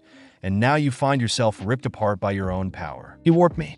I'm done for," thought 13 before collapsing on the ground. "Ida, go," shouted Mina, rushing to the side of 13. Tenya looked at them again for a second before running at full speed to the exit while cursing his choice. Kurojire looked back at Tenya, ignoring the others. "My dear, we merely need to wait for All Might to appear." And in the blink of an eye, he was in front of the bespectacled boy. "It would hardly be to our benefit if you called for your teachers." "They're counting on me," thought Tenya, looking at the black mist. "I can stop here." Suddenly, Mizo threw himself on the mist, blocking it with his body, and then Tenya continued to run, but Kurojire was again in front of him. Only this time he moved aside to avoid a ray of energy shot by Yuga. Ignoring the explosion behind him, the villain just turned to see Achiko running toward him, and it was clear that the girl was aiming at the metal plates on his neck. "Clever, but it won't work," said Kurojiri, preparing his quirk to teleport Achiko away, but at the last second, Tenya jumped in the air and, after grabbing his classmate, used a burst of his quirk to avoid the mist, landing near Mizo and the others. "That's no good. We are at the starting point," shouted Minoru, crying like a baby. "How can we go through him?" "We don't have to," said Tenya, surprising them with his calm voice. "We have already done it." Kurojiri narrowed his eyes at him, but then, much to his surprise, he saw a pair of boots and gloves on the ground, behind Mina. Looking back, he saw that the front door had been damaged by an explosion and was open. "I see. That blonde boy destroyed the door when I avoided his beam, and the invisible girl took the opportunity to escape," said Kurojiri, looking at the students who were now ready to fight him. "If that girl warns the other teachers, it will be game over. I have to report what happened." And with that, he vanished into thin air. "Where did he go?" asked Minoru, looking around. When he realized that Hagakure had managed to escape, he decided it was better to change tactics. "He probably went to warn the other villains," said Mizo before looking at Tenya. "Ida, you should follow Hagakure. She's not fast like you, and we need the other heroes to be warned quickly." The bespectacled boy was about to retaliate, but now the situation was different, and since Kurojiri had gone away, his classmates could go to help others. With a nod, Tenya turned and ran out to go back to school and warn everyone else. "What do we do now?" asked Achiko, looking at the others. "Why are you even asking?" "We're going to. It's too dangerous here," shouted Minoru, earning an annoyed look from Achiko. "Guys!" The scared voice of Mina caught their attention, and Achiko, Minoru, Mizo, and Yuga could very well see the fear in her eyes along with the tears. 13 Sensei, he's not breathing. USJ, flood zone / shortly before. After Kurojiri's attack, Shoto found himself in midair before falling onto the deck of a boat in the middle of what looked like a lake. Looking around, he saw bubbles coming out of the water, then followed by several villains in the form of fishes, diverse, and so on. All their eyes focused on him. "Oh, come on! There's only one brat," growled a shark man, showing his sharp teeth. "What a waste of time. Kill him. We need to hunt the others after this one," shouted another villain. Shoto ignored them completely and walked towards the ladder at the bottom of the boat, while thinking, "They sent me here because they think I have the quirk of that bastard of my father?" A big mistake on their part. Seeing him plunge his right hand into the water, all the villains swiftly swam to Shoto to kill him, believing he was openly inviting them to attack him. And indeed, they were right. Only that being attacked by all of them together was just what Shoto was hoping for. In just a second, all the water around the boat froze, blocking all the villains before they could hit him, and while many of them were still underwater, completely frozen, those close to the surface still had their heads out of the ice. "Divide and conquer, said Shoto, looking at the frozen villains who were glaring at him. "Forgive me for saying so, but it's hard to see you guys as any more than thugs with quirks you can't even handle. How can he be so strong? Is he really a kid?" hissed a villain, wincing in pain due to the ice. Shoto started walking on the ice, stopping in front of one of the villains who could still speak. "At this rate, your skin will rot away from frostbite, but I'm trying to become a hero, and heroes don't do such horrible things." Leaning forward, he glared at the villain. "What makes you think that you can kill All Might? Tell me the plan." USJ, conflagration zone / after Kurojiri's attack. "Watch out!" shouted Ijiro, and Denki ducked under the sword used by a villain before hitting him with his electricity. "Damn! Who the hell are these guys?" asked the blonde, leaning against Ijiro, who blocked a fist from another villain before smashing him in the face, knocking him out for good. "Who the fuck cares?" yelled Katsuki, raising two villains in his hands, both with bad burns on their faces. "They're just a bunch of fucking flies ready to be blown away." I have the impression that he didn't understand the gravity of the situation, said Ijiro with sweat drop. "Who cares? There are more of them," shouted Denki, dodging another hit with Ijiro, but then that villain was smashed against a wall with an explosion. "Out of my way!" growled Katsuki, rushing toward another villain. "Well, I can't let him do all the work. I wouldn't be a real man otherwise," said Ijiro, hardening his arms. "Let's go, Kaminari." Wait. Oh, damn it. Not wanting to stay behind, Denki surrounded himself with electricity before jumping toward a new group of villains. USJ, landslide zone / after Kurojiri's attack. "It seems we were separated from the others," said Fumikage, looking at the various villains around him. "Oh, looks like you're on your own, Brad," chuckled a villain in front of him. "Apparently ours will be an easy job." "You think so?" asked Fumikage without missing a beat. So why don't you finish your job, since it's so easy? The villains narrowed their eyes, and 3 of them, behind Fumikage, jumped at him for the kill, but at the last moment, out of his body came a shadowy figure that struck all 3 villains, crashing them to the ground. The other villains took a step back when the bird-like creature turned toward them, showing its claws. "Sorry to disappoint you," said Fumikage, looking at the same villain, "but I'm never on my own.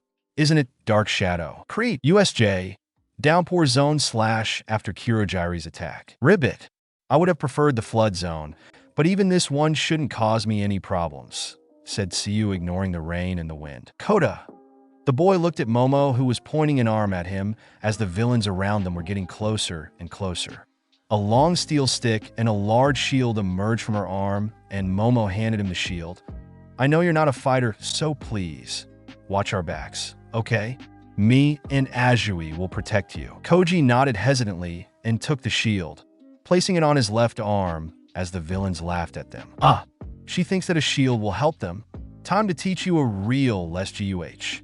The villain was abruptly interrupted by Tsuyu's tongue, which twisted around his throat before dragging him to the trio, where Momo hit him in the face with her steel staff, causing him to lose consciousness. "As the class president, it is my duty to protect my classmates," said Momo, spinning the steel staff in her hands. "I will not let you hurt them." Ribbit.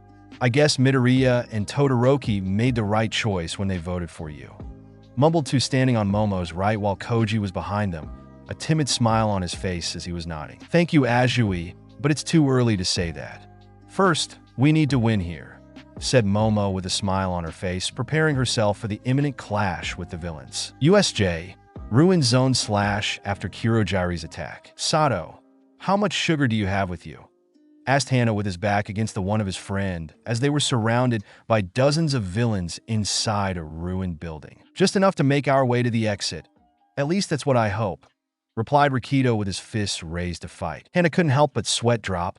"You are not very reassuring, you know." "Take this," shouted a villain trying to hit Hana with his claws, but the black-haired boy managed to dodge the attack before using his quirk to immobilize the enemy.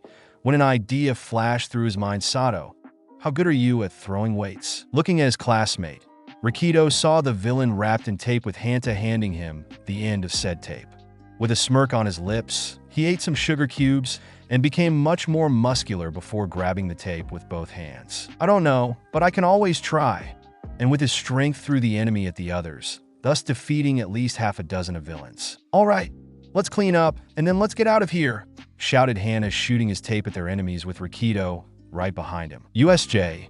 Mountain zone / after Kurogiri's attack. "Stand still, you bastard," shouted a villain trying to stab MyHeroAcademia before being hit by his tail. "Jiro, I'm ready." The purple-haired girl looked turned in his direction just when he jumped away, and all the villains in front of her were struck by a powerful sound attack that forced them to cover their ears to avoid becoming deaf. However, when the attack ended, they couldn't recover in time before being hit by MyHeroAcademia's tail, which crashed them to the ground without any difficulty. "I got you," screamed another villain behind Kyoka, trying to stab her with 2 knives, but spinning on her heels, she hit him with her earlobes, using them like whips, sending him against 2 of his comrades. MyHeroAcademia landed behind her. Looking at the other enemies, I counted at least 30 still standing. 15 for each of us. We can do it," said Kyoka, but before she could attack another villain, the whole USJ shook for a few seconds, followed by a sudden heat wave, alarming everyone inside. "An explosion?" asked MyHeroAcademia, looking around before seeing the shocked face of his classmate. "What's wrong?" "Something happened in the sandstorm zone." "It was Midoriya." USJ. Sandstorm zone / after Kurogiri's attack. Flames and sand danced in the wind as the only 2 fighters left in the area continued to fight ferociously, trying to end the battle. Even though their fight had been going on for several minutes, neither Izuku nor Flint showed signs of weariness. Steaming craters surrounded them, obvious signs of Izuku's powers and what remained of the other villains who had found themselves in the wrong place at the wrong time. Although he focused exclusively on the enemy with the sand-based quirk, Izuku hadn't spared the other villains, killing them one by one before they could escape from his flames. Meanwhile, Flint had tried several times to stop the flaming skeleton, but as far as his destructive power was concerned, the Sandman was clearly at a disadvantage, And the only reason he had managed to survive for so long was the huge desert area in which they were fighting. With a demonic roar, Izuku flung his chain to hit Flint, managing to wrap it around his right arm, but almost instantly, the whole arm became simple sand, knocking down the chain and the sickle. Izuku growled in exasperation. Since they had started fighting, he hadn't yet managed to hurt his opponent permanently. The mere brute force had been useless as Flint could become sand at will. So Izuku had tried with his flames, but the entire desert around them had become a sort of shield for Flint, who had used it to defend himself. Dissolving himself in the sand around him, Flint vanished from the sight of Izuku, only to reappear behind him with his right arm much bigger than before. When Izuku noticed his presence, he turned to protect himself, but the huge fist, now hard as steel, impacted with his skull, cracking it in several places. The power behind the fist threw Izuku several meters away, making him bounce off the sand dunes. When he managed to stop, Izuku immediately turned to his opponent as the cracks on his skull healed quickly, but Flint had vanished again. At that moment, a tentacle of sand twisted around his ankle before lifting him up into the air. Looking down, Izuku saw that it was Flint's right arm, but before he could destroy it, his opponent turned his left hand into a huge, smooth block of compressed sand. Without giving the flaming skeleton time to react, Flint crashed him into the sand, cracking both Izuku's bones and the block of sand, then compressed his body using his right hand after turning it into a block similar to the other. At the moment of impact, Flint heard the sound of Izuku's bones as they broke under the pressure of his sand, but through the thin slit that divided the two blocks, he saw a light grow brighter and brighter. Widening his in surprise, Flint turned again into sand before a violent explosion broke out between the two blocks, destroying everything within a radius of dozens of meters and shaking the entire structure for a few seconds. Reforming slowly at a safe distance, Flint saw the consequences of that explosion, which was a huge crater in the center of which was Izuku with the costume ruined in several places. The boy was several meters below him, and under his feet there was reinforced concrete, a sign that he had reached the bottom of that area. Looking around, Flint noticed that in many places the sand had been turned into glass, and some pieces of glass were about to melt. The heat produced by his flames has increased exponentially, even if only for a few moments. At least 2,000 degrees Celsius if he managed to turn my sand into glass and melt it, thought Flint, looking back at Izuku, who was now glaring at him. Could it be that he cannot maintain certain temperatures without destroying himself? Or maybe he did it so as not to put the other students at risk?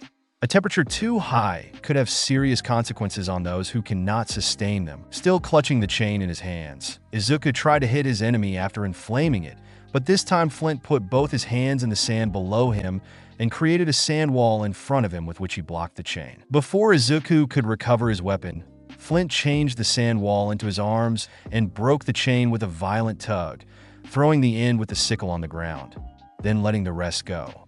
Izuku looked at his weapon, now destroyed, and with a deep growl, he threw it to the ground, before looking back at his opponent. Without wasting time, Izuku jumped toward Flint, creating two balls of fire that he threw with precision, but instead of aiming directly at Flint, he aimed at the sand beneath him. His opponent seemed to guess his intentions, and immediately created a sand wall in front of him to protect himself. The balls of fire hit the wall without being able to destroy it, but Izuku did not even notice, and when he landed in front of the wall, he put his hands on it. On the other side, Flint barely managed to notice the temperature increase and dissolved into the sand below before a huge cone of flames could hit him. The flames devoured the sand in front of Izuku, turning it into glass or melted sand, surprising Flint, who had just reformed several meters away. He was not aiming at me, but at the sand. He must have understood that the less sand there is, the less strong I am.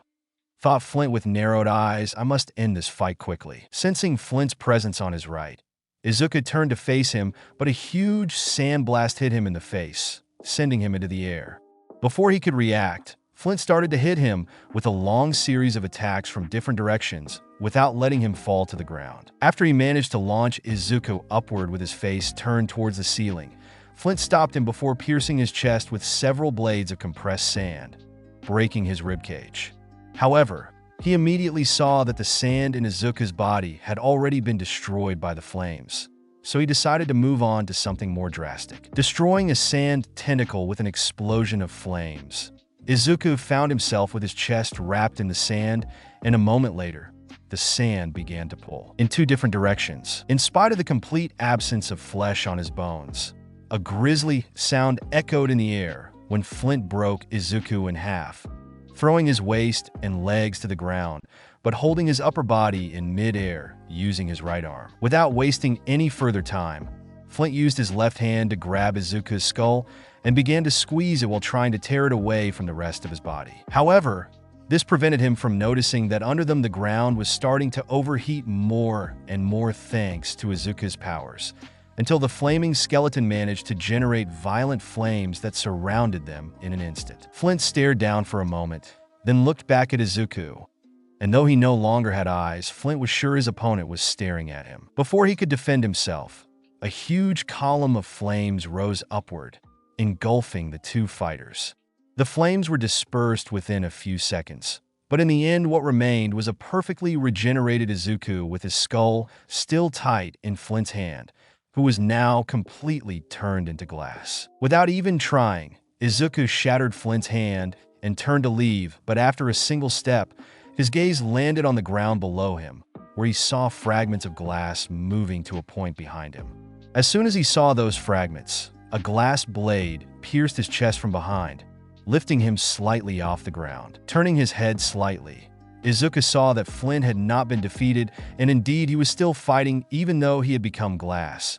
But most of his body was slowly coming back to be sand. With a slight growl, his flames melted the blade of glass, and Izuku turned again to face his opponent, hitting him instantly with a violent blaze before Flint could turn entirely into sand. His flames, however, didn't diminish in power and continued to burn Flint until he was completely dissolved, leaving only a steaming puddle on the vitrified soil. Izuku stared for a few seconds at the puddle, ignoring the sand around him that was moving in a certain direction. "You can create all the clones you want, but I know you're still here." An imposing shadow obscured Izuku and the surrounding ground as a slight tremor shook the entire structure. Slowly, Izuku turned to look at a huge humanoid made entirely of sand and as tall as an 8-story building. Despite the absence of color and facial details, Izuku knew full well that the giant was Flint. The Sandman looked down at his opponent, raising his right arm. Izuku stood on the spot waiting for the blow, and when the huge hand hit the sandy ground, a violent shock wave threw tons of sand into the air, creating huge cracks in the domed ceiling. Instead of raising his arm, Flint applied even more pressure to completely crush Izuku, turning his other hand into a giant hammer. "I have to try and lock him under as much sand as possible. If he tries to use his flames, he will remain stuck in the glass, be it solid or liquefied," thought Flint, raising the hammer. But before he could hit the spot where Izuku was buried, a column of fire, much larger than the previous one, burned his right hand and part of the arm, forcing Flint to take a few steps back. So much power! How can he be so strong? His flames are perhaps even more powerful than those of Endeavor and the Human Torch. So focused on the flames of his opponent, Flint did not notice the imminent attack until it was too late, and a huge fist wrapped in flames hit him in the face, destroying the whole head. Staggering backwards, it took him a few seconds to recreate his head, and when he looked at his opponent, Flint could not help but widen his eyes in shock because there, in front of him, there was an Izuku as tall as him, if not even more. Impossible. I thought his quirk was something connected to the flames. Don't tell me that he also has a gigantification quirk. With a powerful roar, Izuku took a step forward, shaking the entire area before throwing a ball of fire at Flint, hitting him in the chest. The Sand Colossus seemed to ignore the attack and, recreating his right arm, turned it into a hammer like his left hand. Using all his strength, Flint tried to hit Izuku with both hammers to crush his skull, but Izuku raised his arms using his forearms to defend himself, and the impact generated two powerful shockwaves that made the area tremble even more, causing many debris to fall from the ceiling. With his arms busy, Izuku tilted his head back before throwing up a huge amount of flames on his opponent.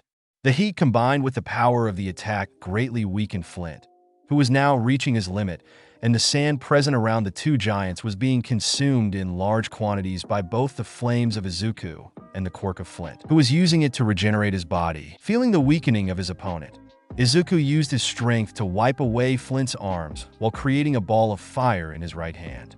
The Sandman then tried to concentrate most of the sand to recreate his left arm and defend himself, but Izuku also disintegrated that last defense to thrust the ball of fire into the body of the Sand Colossus. In a violent explosion of flames, the entire sandstorm zone was virtually destroyed, causing the ceiling to collapse and damaging the entire USJ, which shook for several seconds.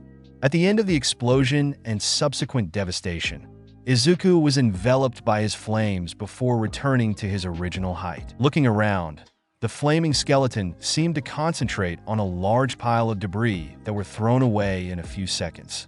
Looking down, he saw the defeated form of Flint, whose body was only partly still whole, since his legs and right arm were missing, but there was no sign of regeneration for the time being. The man stared at his opponent with heavy breathing, barely opening his eyes due to the light produced by the flames. But this did not prevent him from seeing Izuku for what he seemed, a demon with no energy left to fight. Flint closed his eyes as he saw Izuku raise his right arm, preparing for his imminent end, but no attack came and a whistle was heard in the air. Confused by that sound, he opened his eyes again only to see Izuku with 2 fingers between his teeth, as if he had just whistled. In a few seconds, a roar was heard in the distance, and shortly after a flaming motorcycle came to the back of Izuku, stopping a few inches from him. Without waiting a second, Izuku turned to his vehicle and climbed into the saddle, but Flint's voice prevented him from leaving immediately. "Why?" asked the man, raising his head. "Why not kill me? You," Izuku said before turning around to watch him one last time innocent. Surprised by his words, Flint could only look at Izuku with confusion as he drove his bike to the edge of the sandstorm zone, soon fading from his sight. Feeling the weariness grow ever more oppressive, Flint rested his head on the ground, closing his eyes slowly. "Me innocent?" Soon after, unconsciousness prevailed over him. USJ, Downpour Zone / after Kurogiri's attack. Momo couldn't help but curse when a villain managed to open a cut on her arm with a dagger, making her bleed profusely. A new wound that was added to the list of wounds received since she found herself in that hell with her classmates. Behind her, Koji was barely conscious on the ground with a nasty wound on his belly and his blood-stained hands trying to stop the bleeding, while Tsuyu was at his side to protect him in case some villain managed to get past Momo, the only one to keep them at bay at the exit of the alley where they had taken refuge. In the last few minutes, the situation had degenerated to extreme levels. After a first moment of apparent victory, the villains had exploited Koji's situation to attack him. Neither the seismic shocks that had shaken the area nor the sudden heat wave had served to make them run away, and when one of those villains had managed to stab Koji, the situation had worsened further. "I don't know how long I can go on with this. I'm running out of energy, and there are still at least 20 enemies," thought Momo, hitting a villain in the face with her staff, but at that moment another criminal succeeded in grasping her staff before kicking Momo away, causing her to fall to the ground. "Time for some payback, bitch," said the villain with a huge grin. "We'll have some fun with you and that frog girl before killing you." The villains behind him rejoiced at his words, but soon the screams of many of them turned into shouts of terror and fear. The villain who had struck Momo up turned to see what was happening, and the last thing he saw was a dart of flames flying towards his face. Momo, Tsuyu, and a very pale Koji could only watch in silence as all the villains were reduced to heaps of ashes by fire attacks, and, seconds later, a motorbike wrapped in flames passed in front of the alley without stopping, heading towards the center of the USJ. "Ribbit! That bike!" whispered Tsu, looking at Momo. "Was it Midoriya?" "I think so," said Momo, looking at the piles of ash as they were washed away by rain and wind before focusing on another problem. "No time for that. Koda is still injured. I will create gauze and painkillers. Azui, help me." While creating the necessary medications, Momo couldn't help but look back at where she had seen the motorcycle pass. Was it really Midoriya? He killed them so easily, without hesitation. A shiver ran through her back, making her tremble, and the young girl couldn't tell if the cause was the rain, the wind, or something else. USJ, Central Plaza/Meanwhile. Fear and horror were the only things Shoto could think of as a chilling sound of broken bones was heard in the air. In front of him, a few meters away, his teacher was crushed to the ground with both arms broken in several places. The huge Nomu with the bird's beak made a sharp and inhuman sound, while behind him Tamura watched everything with a hidden grin. Meet the anti-symbol of peace. The bioengineered Nomu. He snapped my arms like twigs. Looking at any part of his body should be enough to nullify him, thought Shota, gritting his teeth in pain. That means this is base strength. He's easily strong as All Might. Canceling out quirks, pretty cool, but nothing special, said Tamura, walking toward Shota. Against something like Nomu, you might as well be quirkless. I have to think about something, but I'm pretty sure, thought Shoto, looking at the second Nomu behind Tamura, that the other one will do something as soon as I try to intervene. And just when he was about to attack with an area attack, Kirojiri reappeared behind Tamura. Kirojiri. Is 13 dead? He's incapacitated, maybe dead, but there were some students I couldn't warp away. One of them escaped. Oh. Tamura looked back at him, scratching his neck. Kirojiri. I'd turn you to dust if you weren't our ticket out of here. We don't stand a chance against dozens of pros.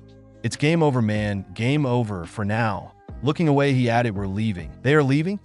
Thought Shota with a raised eyebrow. They did all this mess to kill All Might, and then they leave just like that? What's wrong with these guys? But before that, said Tamura, catching his attention, which soon turned into anxiety when Tamura looked right at him. Let's leave at least one dead kid. In a burst of incredible speed, he was in front of the boy with his right hand a few inches from the face of Shoto. To wound the pride of the symbol of peace. Wadash! Shota couldn't say anything that Tamura's fingers touched his face, but strangely nothing happened. After a few seconds of silence, the villain slowly turned to Shoto, noting his bright red eyes. You really are pretty cool, erased head. The Nomu who kept Shota firmly crushed his head in the ground, but those few moments of distraction were all that you need to Shoto to create several spikes of ice in front of him. However, Tamura avoided them all with a leap backward, trying to hit him again. The Son of Endeavor created more ice, but with a simple call from Tamura, the Nomu with the beak stood before him and with one fist destroyed all the ice coming, shocking the Shoto. A single punch was enough for him? Not even that bastard of my father would be able to do something like that. How strong is that creature? Thought Shoto, preparing himself for another attack. But then, the sound of an engine was heard in the air, and from some not-so-distant trees a motorcycle flew into the air with a skeleton dressed in black riding it. Izuku landed not far from the group, and everyone turned to him without reacting immediately upon his arrival. Flaming Centaur, said Tamura. If you're here, it means that pile of sand has failed. Figured if I could trust an American with such a task. I guess we'll have to take care of you. Without giving him the opportunity to speak further, Izuku accelerated towards Tamura to hit him. But the second Nomu intercepted him in a few moments, lifting the bike and hurling it in the distance with Izuku. Without waiting any longer, the eyeless Nomu took a huge leap to follow Izuku as Tamura returned to look at Shoto. Now, should we resume our dash? Boom! A deafening noise echoed in the USJ as what remained of two steel gates crashed in the center of the plaza, risking to crush some villains. Everyone turned towards the entrance where a large cloud of dust and smoke had been generated, and in the silence that followed that violent noise, the sound of footsteps echoed in the air as a figure began to emerge from the smoke. I had a bad feeling, so I tore myself away from my chat with the principal and came here. Mina, Achiko, and Minoru could only cry tears of joy at hearing his words, while Yuga and Mizo looked in awe at his imposing figure. I passed young Ida and young Hagakure on my way and got a rough idea of what had happened. Grinding his teeth, his figure soon became visible to all the remaining villains who could only watch him while intimidated by his aura of power. Good grief, it really makes me angry, thinking about how frightening it must have been for the children, and how hard my juniors fought. But that's why I must proudly say, slamming a foot on the ground, thus creating cracks in the floor, he tore off his tie with brute force. It's fine now. I am here. All Might, cried Achiko, wiping away her tears while the villain stepped back from him. It's really him. It's my first time seeing him in person. He looks so intimidating. All Might. The desperate voice of Mina caught his attention, but then he saw the unmoving form of T13 Sensei. Widening his eyes, All Might quickly approached the hero on the ground. looking in horror at the wounds they had suffered. 13 was not like most people, as they didn't have a real body and their suit had been specially designed to allow them to move freely. But now that the suit had been almost completely destroyed, 13, slowly, All Might placed a hand near the base of their helmet to feel the equivalent of a heartbeat that, in the case of 13, was equivalent to a kind of faint vibration that could be felt by touching his suit. Upon touching the suit, All Might felt nothing. What lay in front of him was only an empty suit. 13, the space hero, was dead. A dark silence fell on the small group as All Might kept staring at 13's suit, his face shadowed by the overhead lights. "Hey, All Might," whispered Mina, feeling suddenly frightened by the presence of the hero in front of her. Everyone. His voice made them shiver instantly, and both Minoru and Yuga stepped back unconsciously. "Stay here."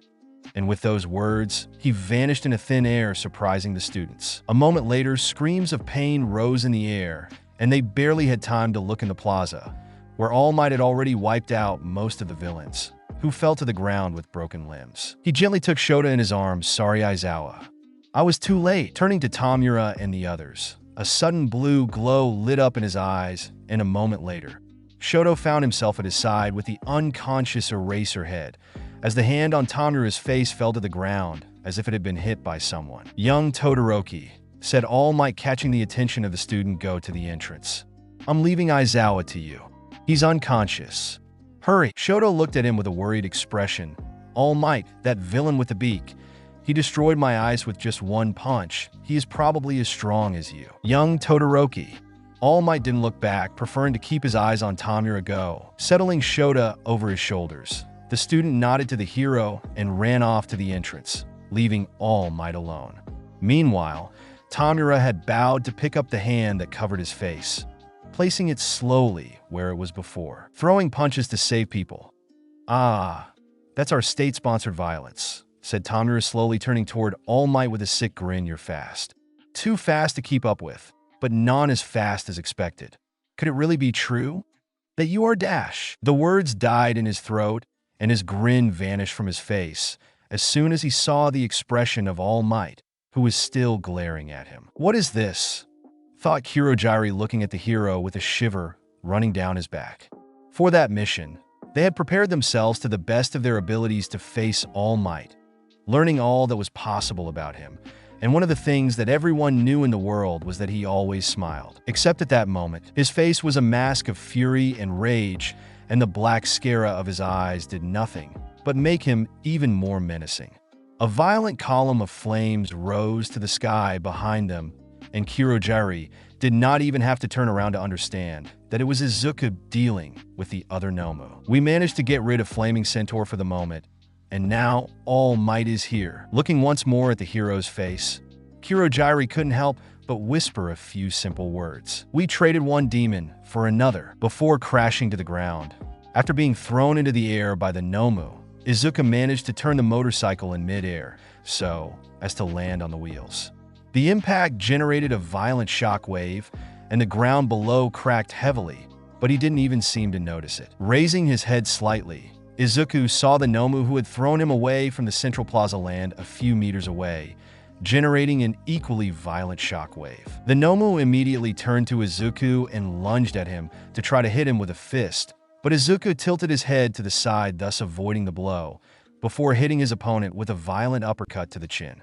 A chilling noise of broken bones rose in the air when the Nomu's head ended with the chin pointing to the sky, its neck now broken. However, in a matter of seconds, the Nomu returned to look at Izuku as if it had never been hit, and instead tried to crush Izuku with both hands closed like a mallet. Izuku crossed his arms over the head to protect himself, and when the Nomu hit his arms, a violent shock wave uprooted some of the nearby trees from the ground, while Izuku and his bike created a small crater below them, with the bike that seemed to growl through the engine due to the pressure. Suddenly stretching out his arms, Izuku managed to repel the enemy, making it step back before hitting the creature in the chest with a ball of fire. The explosion that followed through the Nomu several meters away, while Izuku dismounted from the bike and approached his enemy, which was already getting up, albeit with a nasty burn on its chest.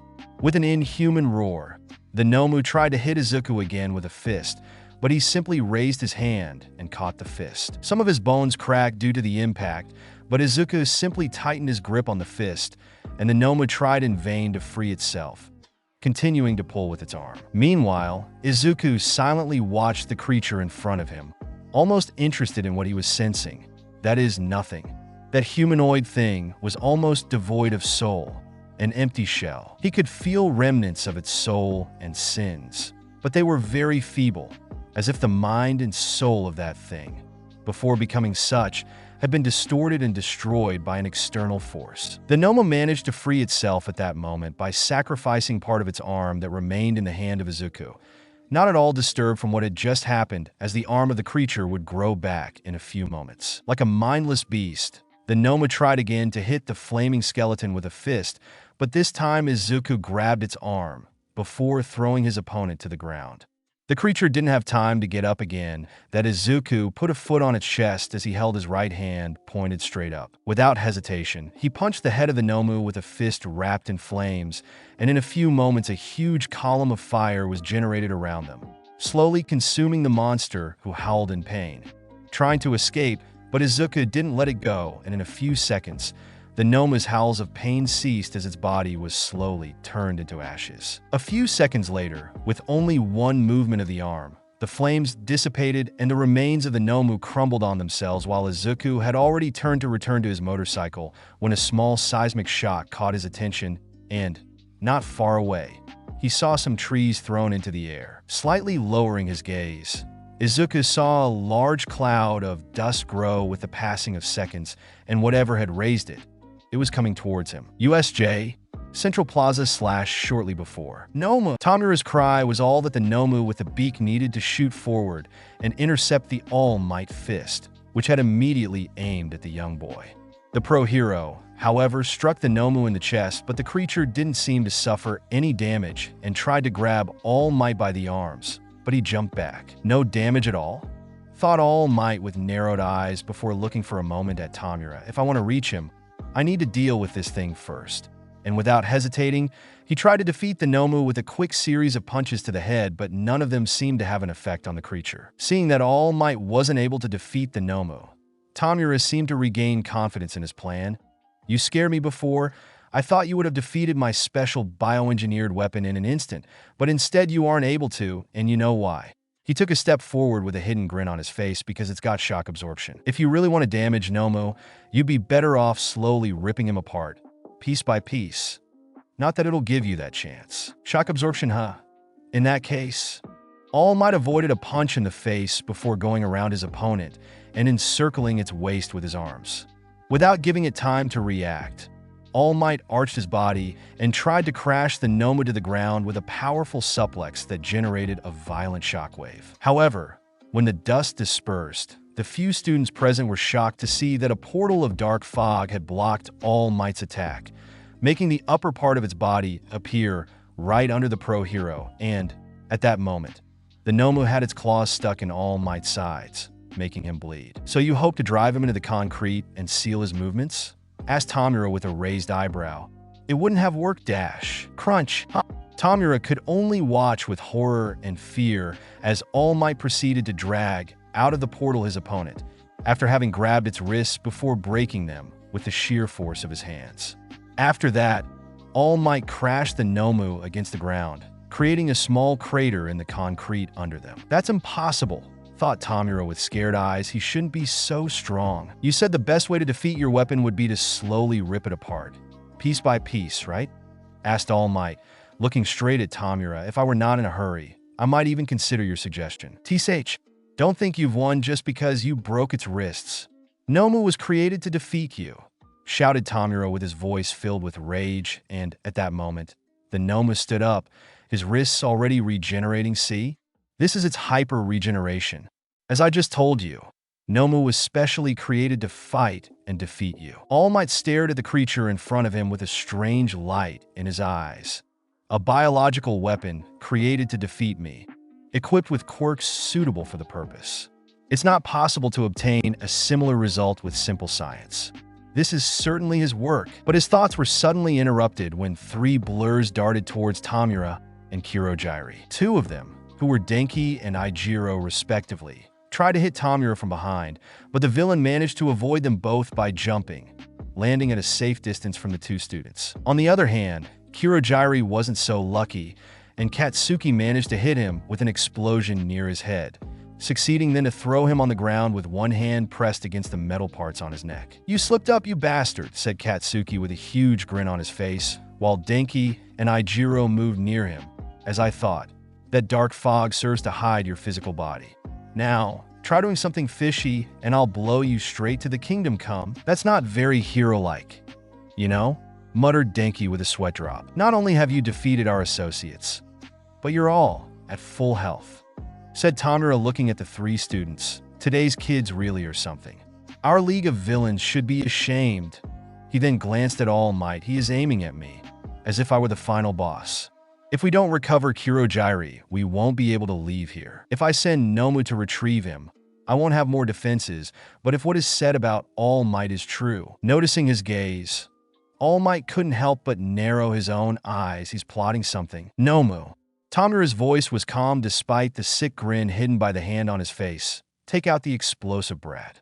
We need our escape route back." In a blink of an eye, the Nomu sprinted toward Katsuki, who couldn't even see it move, with alarming speed, but All Might managed to follow it with his eyes. Fast! Nomu's fist hit the mark, and a violent wave of wind swept away all the surrounding trees while its target was thrown several meters away.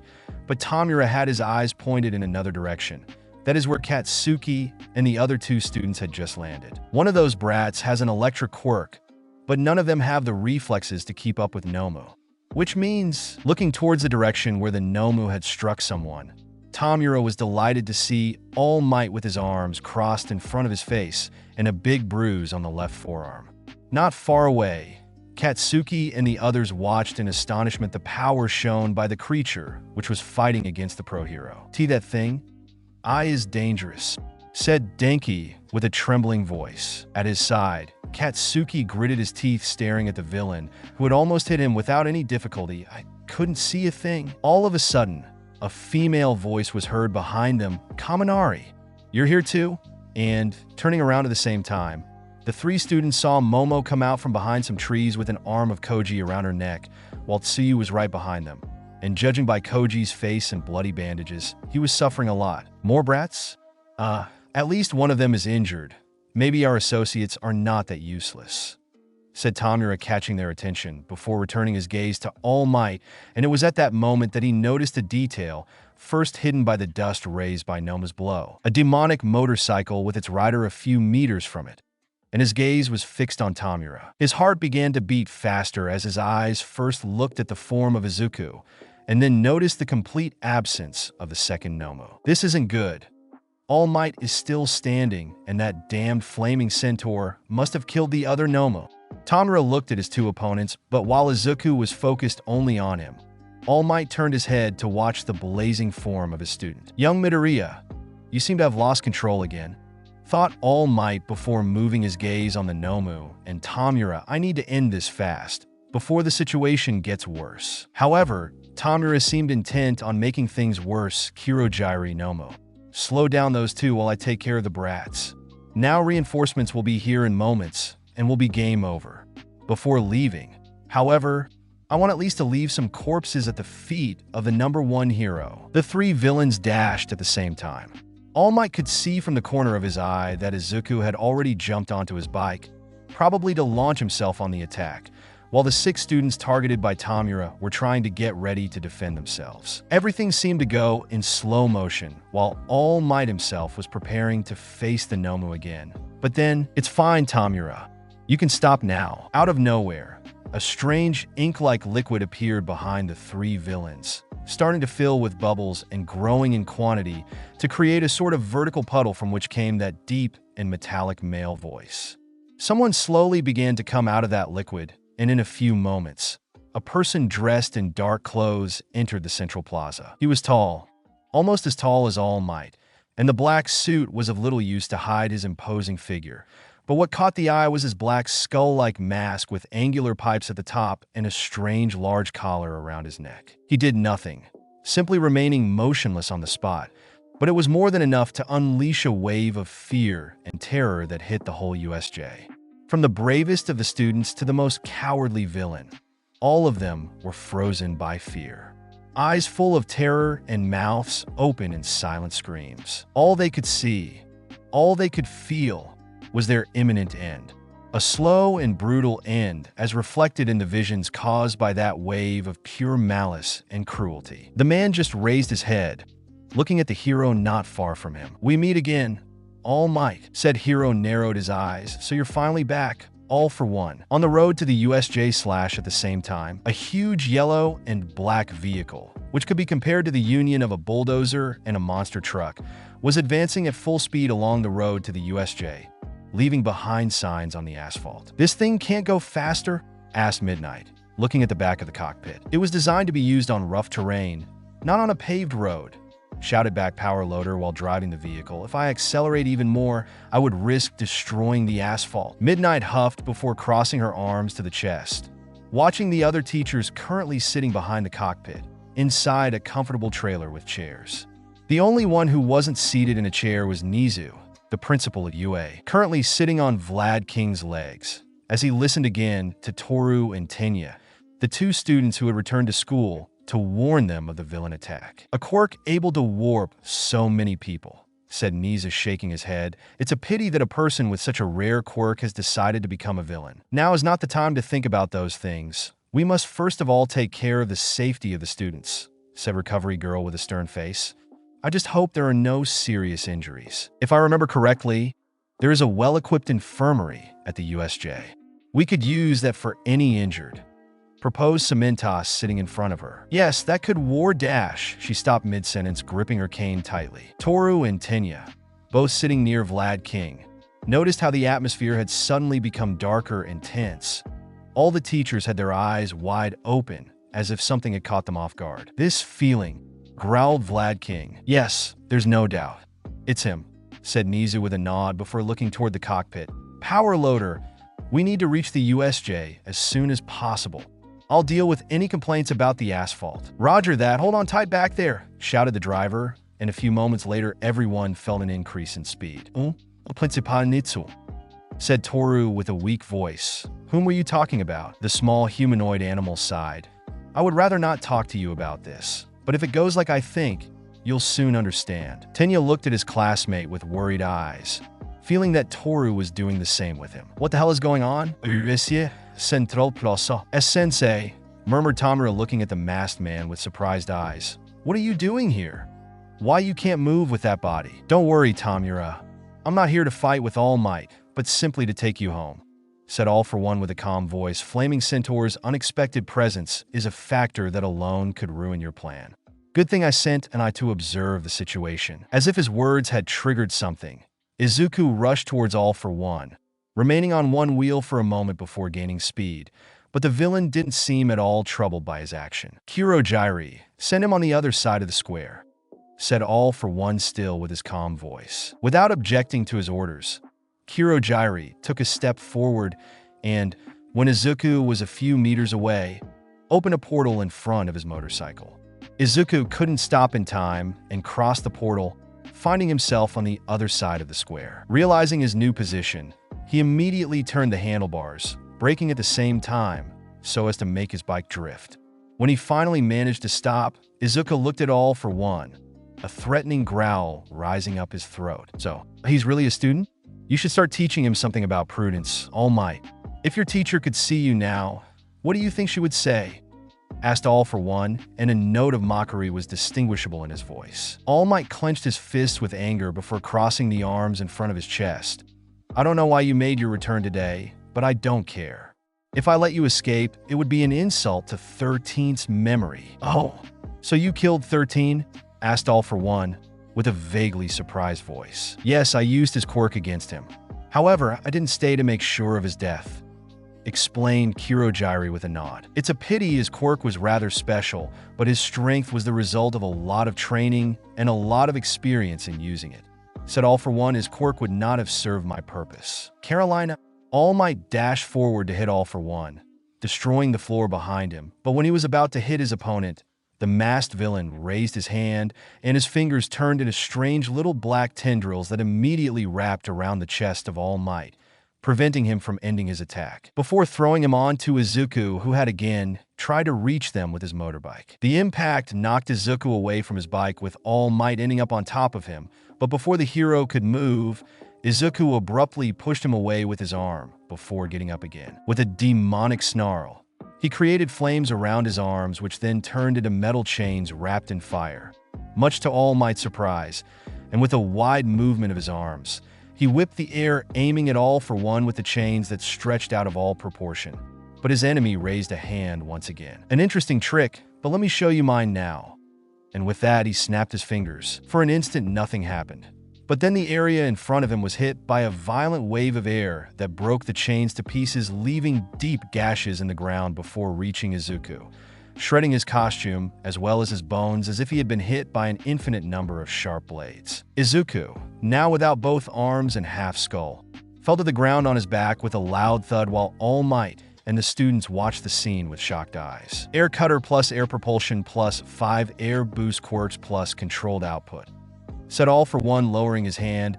A nice combination, which allows me to unleash thousands of powerful blades of wind in a demarcated area in front of me. Sensei, did you defeat him?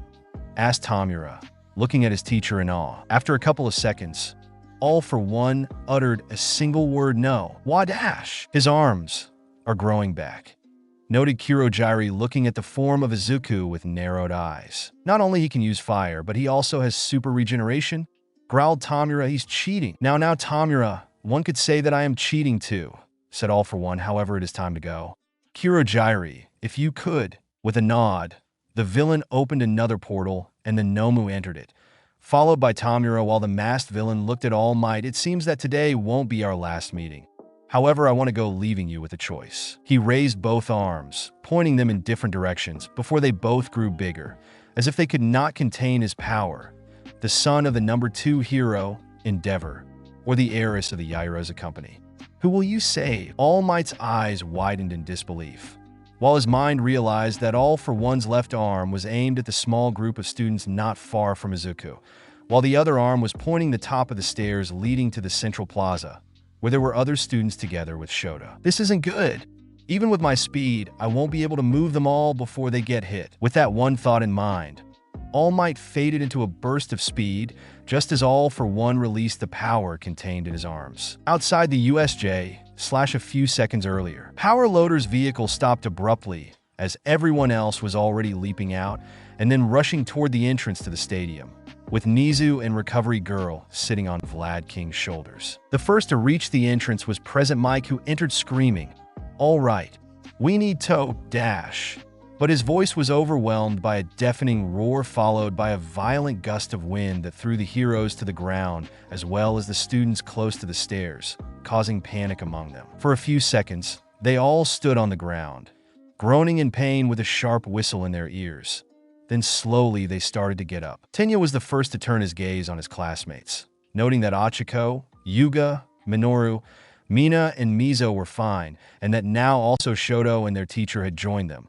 Although Shota was seriously hurt from what he could see, but not worse than 13, whose body was held tightly in Mizo's arms. Ugh! What happened?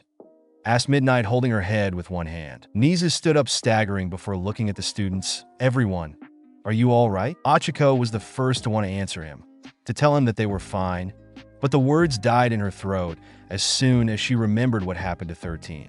Slowly, her gaze shifted to the hero in the arms of her classmate, and when even the teachers, the state in which 13 was reduced, they couldn't hide the shock in their eyes. Recovery Girl was the first to run towards them, while Shoto, along with Yuga, placed their homeroom teacher on the ground, next to 13.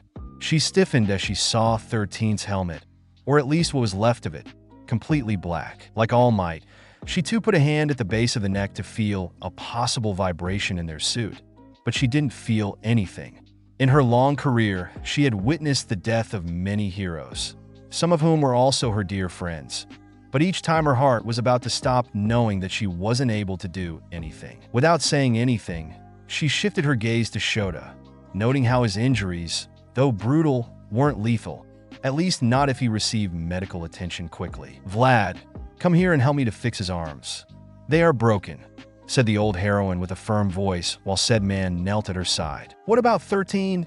Shouted Midnight, pointing at her fellow hero, but Recovery Girl merely shook her head. There is nothing that I can do now. We arrived late. Midnight opened her mouth to reply, but stopped when Ectoplasm put a hand on her shoulder, shaking his head. Holy! Present Mick's voice caught their attention, and they saw that he was at the top of the stairs, intent on observing the situation below. Slowly, most of the teachers approached him along with the students, and what they saw shocked them even more. The place had been reduced to a wasteland. The pavement had been completely swept away, along with all the surrounding trees. On the right, slumped against some destroyed trees, there were Katsuki, Momo, Denki, Ijiro, and Koji, all of them with various wounds on their body. Not far away, there was Izuku with his body turned into a flaming skeleton intent to regenerate his wounds. But what surprised them most was on the other side of what was once the central plaza. A tall man dressed in a black suit and a mask of the same color covering his face was standing with his arms outstretched. Behind him, there was a strange black fog that was changing shape, assuming a vaguely humanoid shape, while in front of him was All Might. The pro-hero had both fists resting against the palms of the masked man's hands. His shirt was now tattered to show his body covered with wounds, but the worst were his arms, completely covered with cuts and blood. You never cease to amaze me, All Might. Throw yourself in front of me and use 2 Texas Smash to counter my attacks without knowing what kind of attack I would have used, said All for One with an amused voice. Since you were so driven to counteract my attack, I allowed myself to add Impact Recoil too, so that I could use your strength against you. All Might glared at him before taking a step back, raising his arms like a boxer. I haven't lost yet, All for One. Obviously you haven't lost.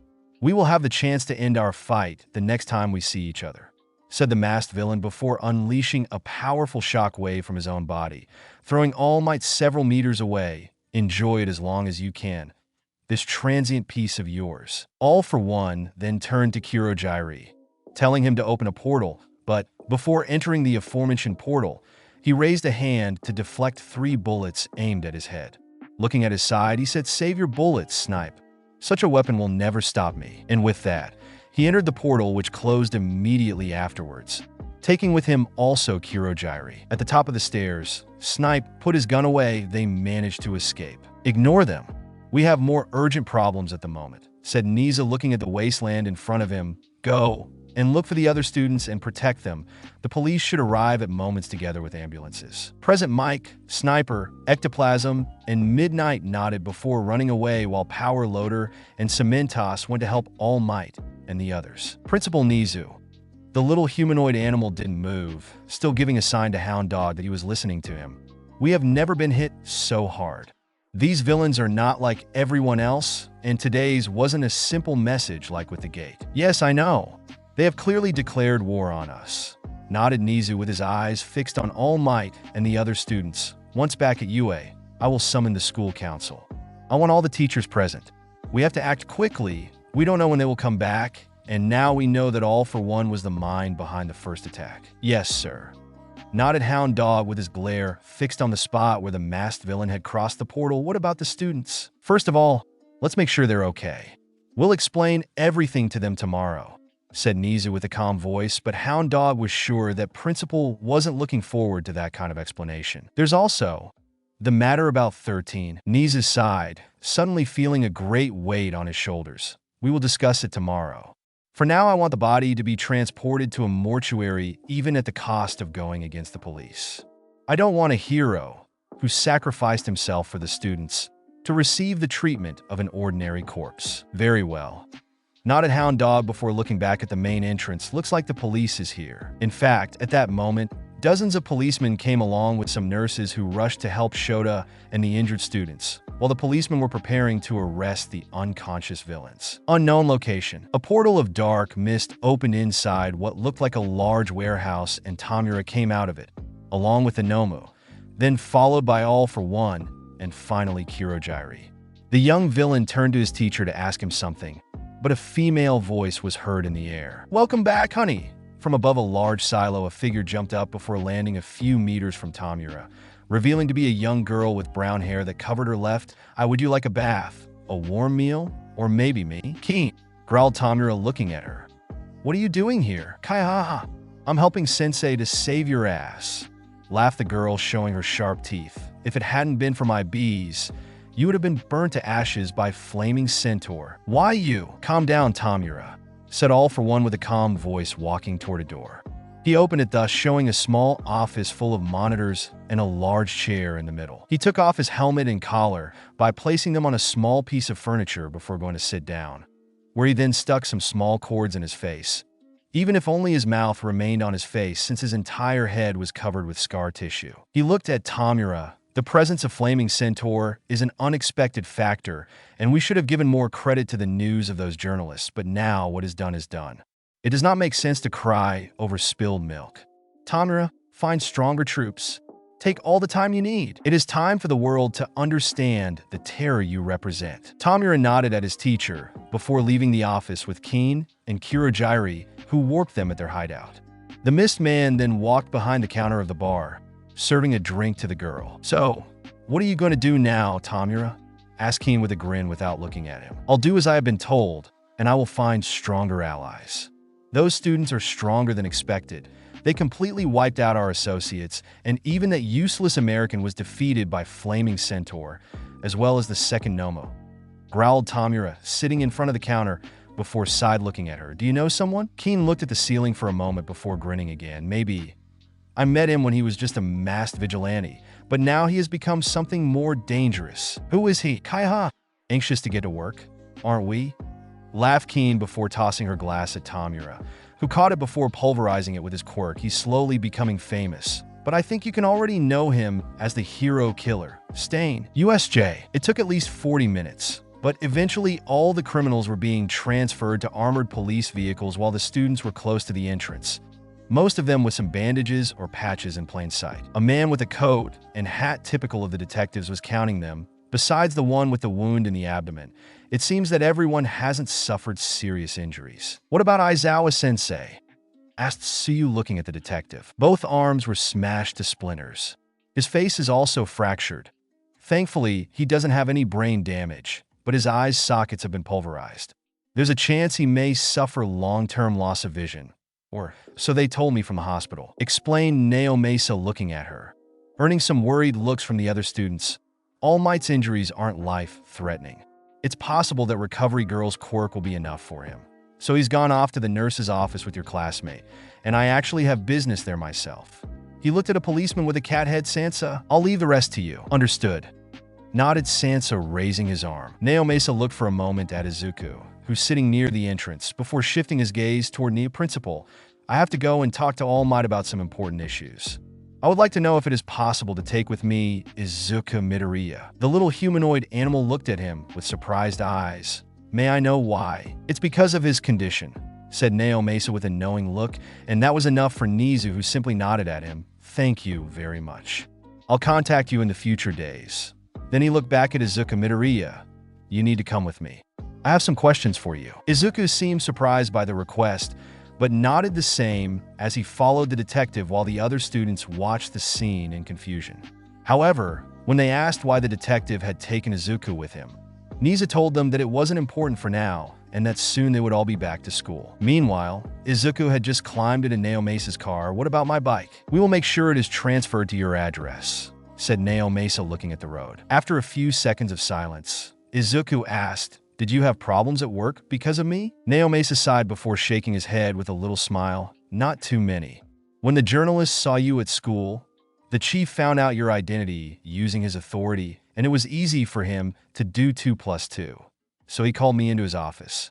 I told him some things, omitting many details. At the end, he seemed satisfied, but he warned me that with another stunt like that, my career will be over. I am sorry, said Izuku, looking away, before adding, he took it better than expected. He is strict but just. He hasn't forgotten that during your career as a vigilante, you have saved many lives, including those of several policemen, replied Nao Mesa with a calm voice. In public, he must appear as a firm and tireless leader, But in private, he knows that many laws are not exactly welcome among the population. It's also the reason why he decided not to take you to the police station and keep you in jail. Sounds like a reliable boss, said Izuku with a little smile. Yeah. Naomasa spared a side glance at him. So, care to tell me what happened today? Izuku sighed. Shit happened. You're talking like Johnny, noted the man with an amused smile. After almost a minute of silence, Izuku began to tell, we arrived at the USJ, where 13 explained some things to us. Then the villains arrived, and I lost control again. Today, it was almost impossible to try to fight against my quirk. There were some villains with such a dark soul that I transformed almost instantly and tried to kill them. Do you remember something of them? Besides the simple villains, there was a guy made of black mist. His name was Kirojiri or something like that. It was he who brought the villains into the USJ and then dispersed all the students. Then there was the one who commanded them, a skinny guy with several hands attached to the body. He's the one who had the darkest soul of all and looked like the leader of that group because he was the one who gave orders to the Nomus, explained Izuku looking at City. The Nomus, two humanoid creatures, larger and more muscular than All Might and with the brain visible to everyone, said Izuku with a nod. I fought one of them and killed it, but from what I remember, I didn't feel anything, as if I were fighting an empty shell. I don't like it. From what we know about your quirk, you should be able to perceive something similar to the sins committed by those around you. But even an innocent person should give some results, said Naomasa, stopping in front of a red light. Anyone else? There was a man who fought against me with a sand-based quirk. He was very strong, but above all, he was innocent. Naomasa looked at him with confused eyes. What do you mean? He's innocent. I fought him while I wasn't in control, but I didn't kill him, explained Izuku with his eyes closed, trying to remember their fight. Before I left, I told him he was innocent. I see. I trust your judgment, but I think the police won't listen to me, especially after what happened with 13. Any judges will propose an exemplary punishment for all those we have arrested today, sighed Naomasa, driving toward Izuku's school. I know. It just seems strange to me that an innocent person decided to help those villains. If I remember correctly, he said he was doing it for his daughter, but I could be wrong, sighed Izuku, and in a few minutes Naomasa stopped the car in front of the main school gate. The two of them walked for a couple of minutes until they reached Recovery Girl's office, and the detective opened the door apologizing for the intrusion. Lying on a bed with several bandages on his arms, there was All Might in his weak form, intent on staring at the ceiling.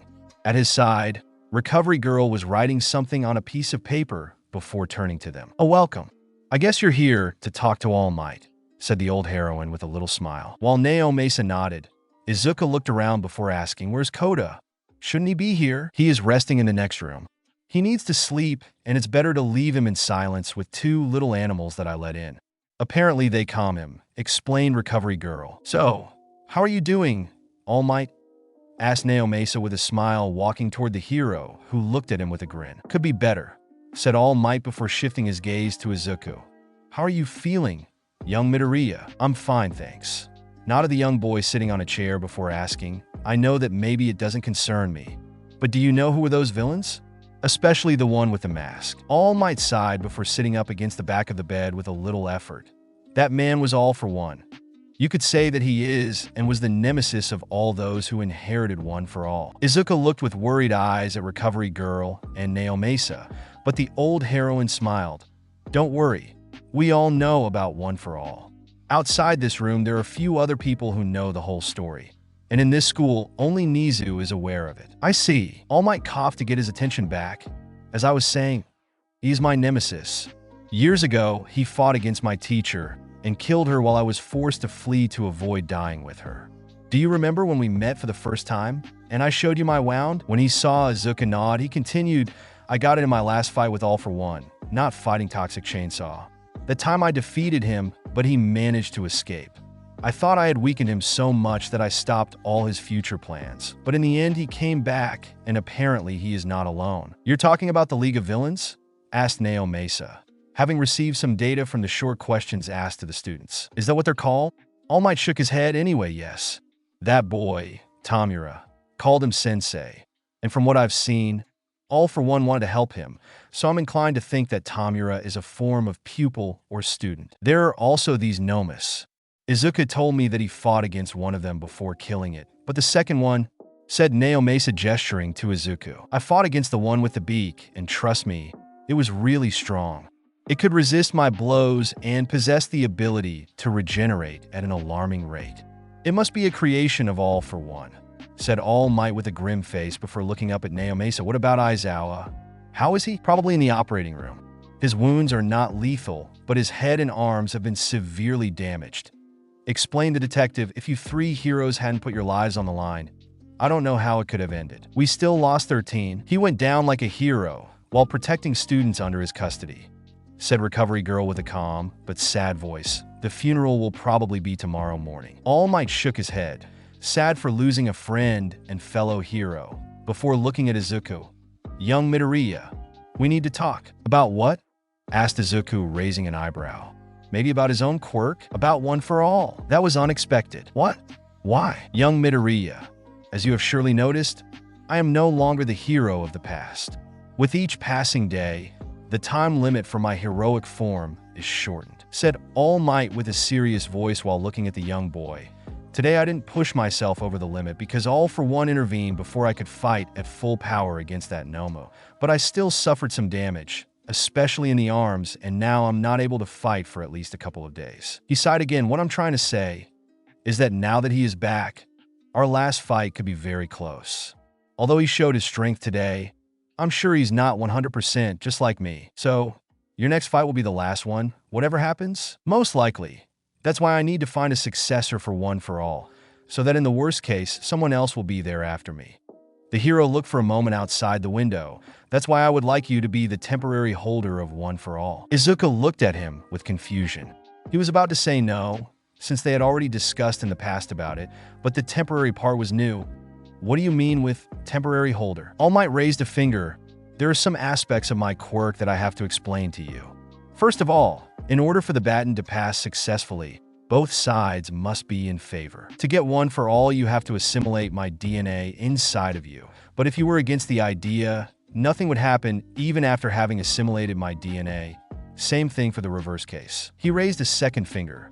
The second part that I haven't explained to you before is that if you accepted to get One for All, you wouldn't automatically become the 9th holder of this quirk. Izuku continued to look at him in confusion, not understanding how such a thing was possible. Do I have to do something specific to become the 9th holder? Midoriya, he looked at Recovery Girl. You know that One for All is a quirk that allows you to stockpile your power along with the previous owner's power, right? He nodded. Now look at this. The old woman showed him a transparent vase with some flowers inside, then took a small pocket of water used for transfusions. Gently, she placed the bag of water inside the vase. Now, imagine being the vase while the water bag is One for All, said Recovery Girl. Do you think that the water inside the bag will help the flowers stay hydrated? Izuku shook his head. No, because it's inside that little bag. That's the point, said All Might, pointing at him. To become the 9th holder of One for All, and then stockpile your power to the whole, you'll first have to use One for All at least once. With the first use, you will officially become the holder of One for All, while I will remain with some leftovers with which I can continue fighting for a while, depending on how I use them. I see. But what's the point of being a temporary holder? Asked Izuku with a raised eyebrow. Because One for All will actually be inside you, and you will be able to pass it on to someone else when you want. It's a security measure, so to speak. In case something happens to me, explained All Might again with a serious voice. When you pass it on to someone without ever using One for All, that person will become the 9th holder, as long as they use this quirk. Izuku nodded, having understood All Might's reasoning in wanting to entrust his quirk to him. I guess I can do that. For a moment, I thought you wanted me to become the 9th holder. No. In the past, you told me that you didn't want to inherit my power, and I can't force you to change your mind. It's not my style, said All Might while shaking his head. The young boy nodded again, but then a doubt made its way into his mind. What about my own quirk? You know that sometimes I lose control of my own body. What would happen if I use One for All while I'm not in control? I don't think you will use it, said All Might with a calm voice. From what I've seen and heard, your quirk is unique and extremely powerful. When you are in control, you still cannot use its full power, while when you lose control, we haven't yet met someone who could stop you. Today, All for One managed to damage you, but you were already regenerating immediately after being hit. I have the impression that none of us really saw the true power of your quirk. That's why I don't think you'll get to use one for all, because in the end it's a quirk that makes you stronger physically. In my case, I also got my muscular form, but the real quirk is based on the strength I gain. That is only a hypothesis though, noted Izuku with an arched eyebrow. Up until now, I have only dealt with simple villains, but All for One is extremely more dangerous than all of them. I can't even understand what his quirk is. Is it some kind of wind control? All Might shook his head. No, his quirk is called All for One, just like him. He can steal the quirks of others, taking them for himself and leaving other people without their quirk. He can also merge those quirks to create new attacks, as you saw today, and he can also transfer the quirks he steals to other people. He is also the one who made sure that One for All was created. Izuku widened his eyes in surprise. What? One for All was created thanks to him. All Might nodded. Apparently, many years ago, All for One had a younger brother who apparently was quirkless. All for One gave him a quirk, the power to stockpile power, but his brother already possessed a quirk apparently useless, and that is the possibility of being able to transfer it to others. Those two quirks merged inside All for One's brother, and so the quirk One for All was created. After that moment, that quirk has been handed down from generation to generation, gaining more and more power. It's a bit hard to believe. Don't tell me, chuckled Naomasa when he told me the whole story. I was tempted to test him to see if he was drunk. Izuku smiled at his friend before looking back at All Might. Are you really sure about this choice? Aren't there any other candidates to inherit One for All? No, for now there are no other possible candidates. But maybe during the UA's sports festival I will find someone suitable, said All Might, and Izuku was so focused on him that he didn't notice the disapproving look that Recovery Girl sent to the pro hero. The young boy looked at his idol for a couple of seconds before sighing. All right, if I have to be just a temporary container, then I accept. What should I do to get One for All? All Might grinned at him before pulling off a hair. It's simple. Eat this. Are you fucking kidding me? UA. Main courtyard / the next day. It was a gloomy day. Clouds full of rain covered the sky, and the thunders were heard in the distance. The entire school had gathered in the main courtyard, where a large photo of 13 stood on a wooden stage, surrounded by white flowers. In the first row, there were all the teachers and staff members. Behind them, the first-year students of all the courses, then those of the second year, and finally those of the third year. All of the students wore school uniforms with a black band around their arms, while the teachers were dressed elegantly, but in dark colors, except for Shota, who was still in the hospital. Classes for the day had been canceled for every course, and the teachers would then move to the place of the actual funeral, away from any journalist. As the first drops of rain began to fall, Nizu slowly climbed onto the stage, watching all the people gathered in front of him. As you have probably already heard, yesterday something unexpected and terrible happened. During a lesson at the unforeseen simulation joint, the Class 1A of the Hero course was attacked by a large group of villains. Their aim was to kill All Might, but that didn't stop them from creating chaos and trying to kill the students. He paused for a moment. The criminals were defeated and forced to retreat, but at a high price. 13. A hero who dedicated his life to saving people and teaching at this school was killed while defending the students. He was not strong, he was not fit to fight, but that didn't stop him, and he did everything to protect others. All the heroes should take inspiration from him, because he put the safety of others in front of everything, even in front of his own life. Yesterday, this school lost a unique and irreplaceable teacher. Japan lost one of its best heroes, and I, like all the teachers here present, lost a dear friend. Izuku noticed that some of the teachers, as well as some of the students, were crying in silence. None of them was showing their emotions, but he could very well notice the sadness in their eyes, even in those of All Might, whose arms were still bandaged. This school will go on. Each of us will go on to pay tribute to the memory of 13, one of the best heroes I've ever known. His dream was to teach students to use their quirk to save the defenseless people, and I hope that those who have had him as a teacher will take his teachings with them forever. Thank you. A short but intense applause followed his words, but Izuku heard someone talking not far from him, where the classes of general studies were. I heard that those in the 1A were the first to attack, and that's why 13 died. Flaming Centaur is in that class, right? In my opinion, they attacked to take revenge on him. I still don't understand how they could have admitted him here. Izuku slowly clenched his fists without saying anything. As far as he knew, It could also be true, but from his memories. All those villains were terrified of him, and Tamura wanted to kill All Might, but nothing gave the right to those students, who weren't present during that hell, to talk about it. Behind him, Momo noticed his gesture before looking at him with worried eyes. A little while later, when the crowd had dispersed and the students headed home, Izuku was standing in front of his motorcycle, wearing a black leather jacket over his uniform. Shaking his head to chase away some thoughts from his mind, he started to put on his helmet when a voice surprised him from behind. Midoriya, turning around to see who had spoken, he was surprised to see Momo walking towards him with an umbrella, probably created with her quirk. Yaoyorozu, what are you doing here? I wanted to talk to you.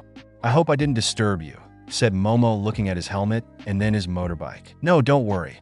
What did you want to talk about? Asked Izuku, leaning against the bike after placing the helmet above the saddle. After the principal's speech, I noticed how you were reacting to the words of the other students. Izuku sighed, shifting his gaze to the ground. And what do you think about it? They're wrong. Izuku looked at her with surprised eyes. They weren't there with us.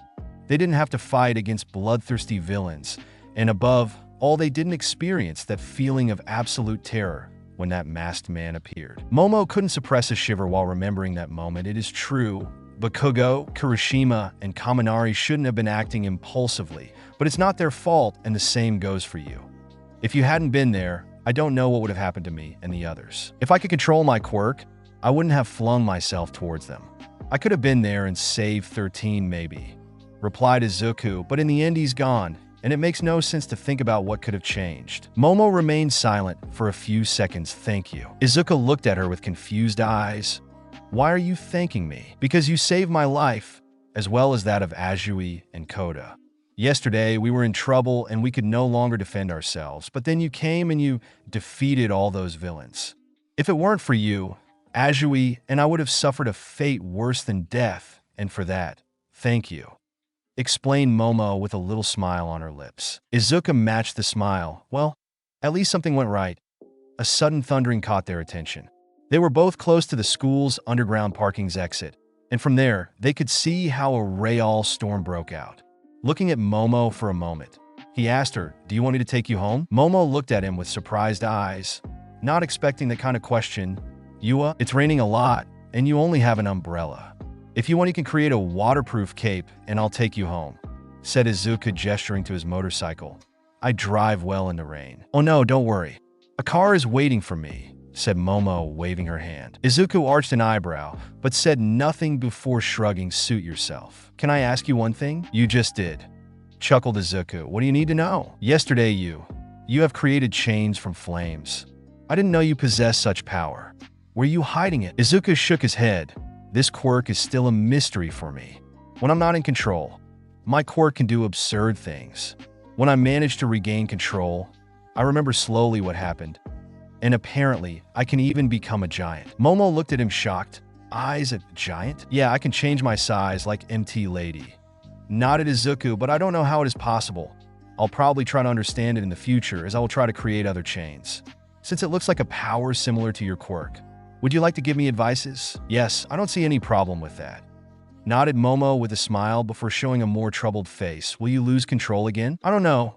For years, I kept training to control that aspect of my quirk, but sometimes I just cannot stop it, sighed Izuku, looking away. It's also one of the reasons why I didn't want to enter this school. I'm too dangerous. Do you know why you lose control? Asked Momo, shivering a bit due to the cold wind. Izuku seemed to notice and, stretching an arm toward her, slowly opened his hand, creating a sphere of fire that began to heat her body slowly. She smiled at the gesture. Thank you. You're welcome. Nodded Izuku. About your question, let's say that it's related to the wickedness of people. If someone extremely evil is near me, I might lose control. Momo seemed to think of something. So the other day, someone had appeared near the school. Izuku pointed with his free hand toward the exit. When they destroyed the gate, I felt their presence, and my quirk took control.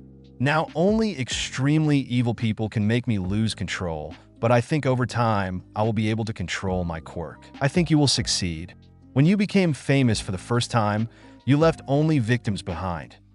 Now you are trying to improve, said Momo with a little smile before walking away. Thank you for your time, Midoriya. See you tomorrow in class. Izuku waved at her with one hand before getting into the saddle and put on his helmet.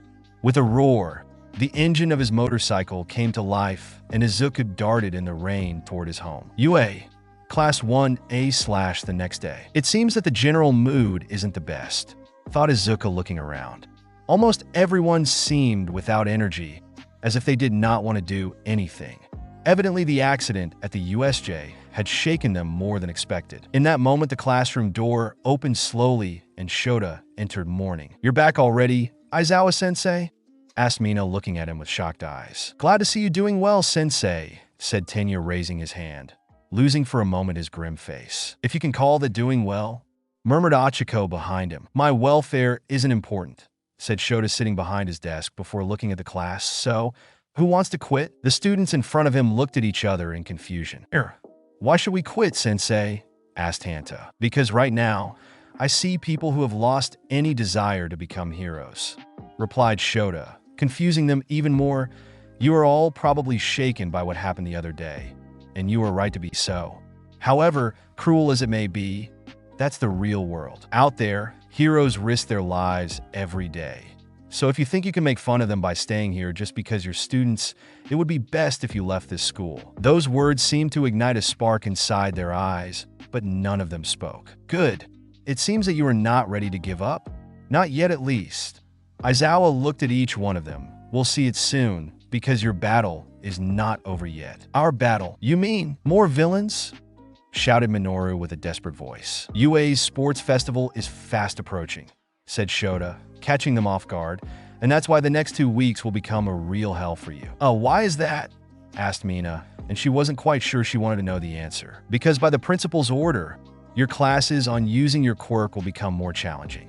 Normally this point would be reached later in the school year, but after what happened the other day, it's better to anticipate," explained Shota before adding, "It's time to strengthen your quirks." Thank you so much for joining me on this incredible journey today. I hope you enjoyed exploring the fascinating what-if scenario of Deku. If you found this video entertaining and thought-provoking, don't forget to give it a thumbs up, share it with your friends, and subscribe to our channel. Your support means the world to me and inspires me to bring you more captivating content in the future. Stay tuned for more exciting what-ifs coming your way.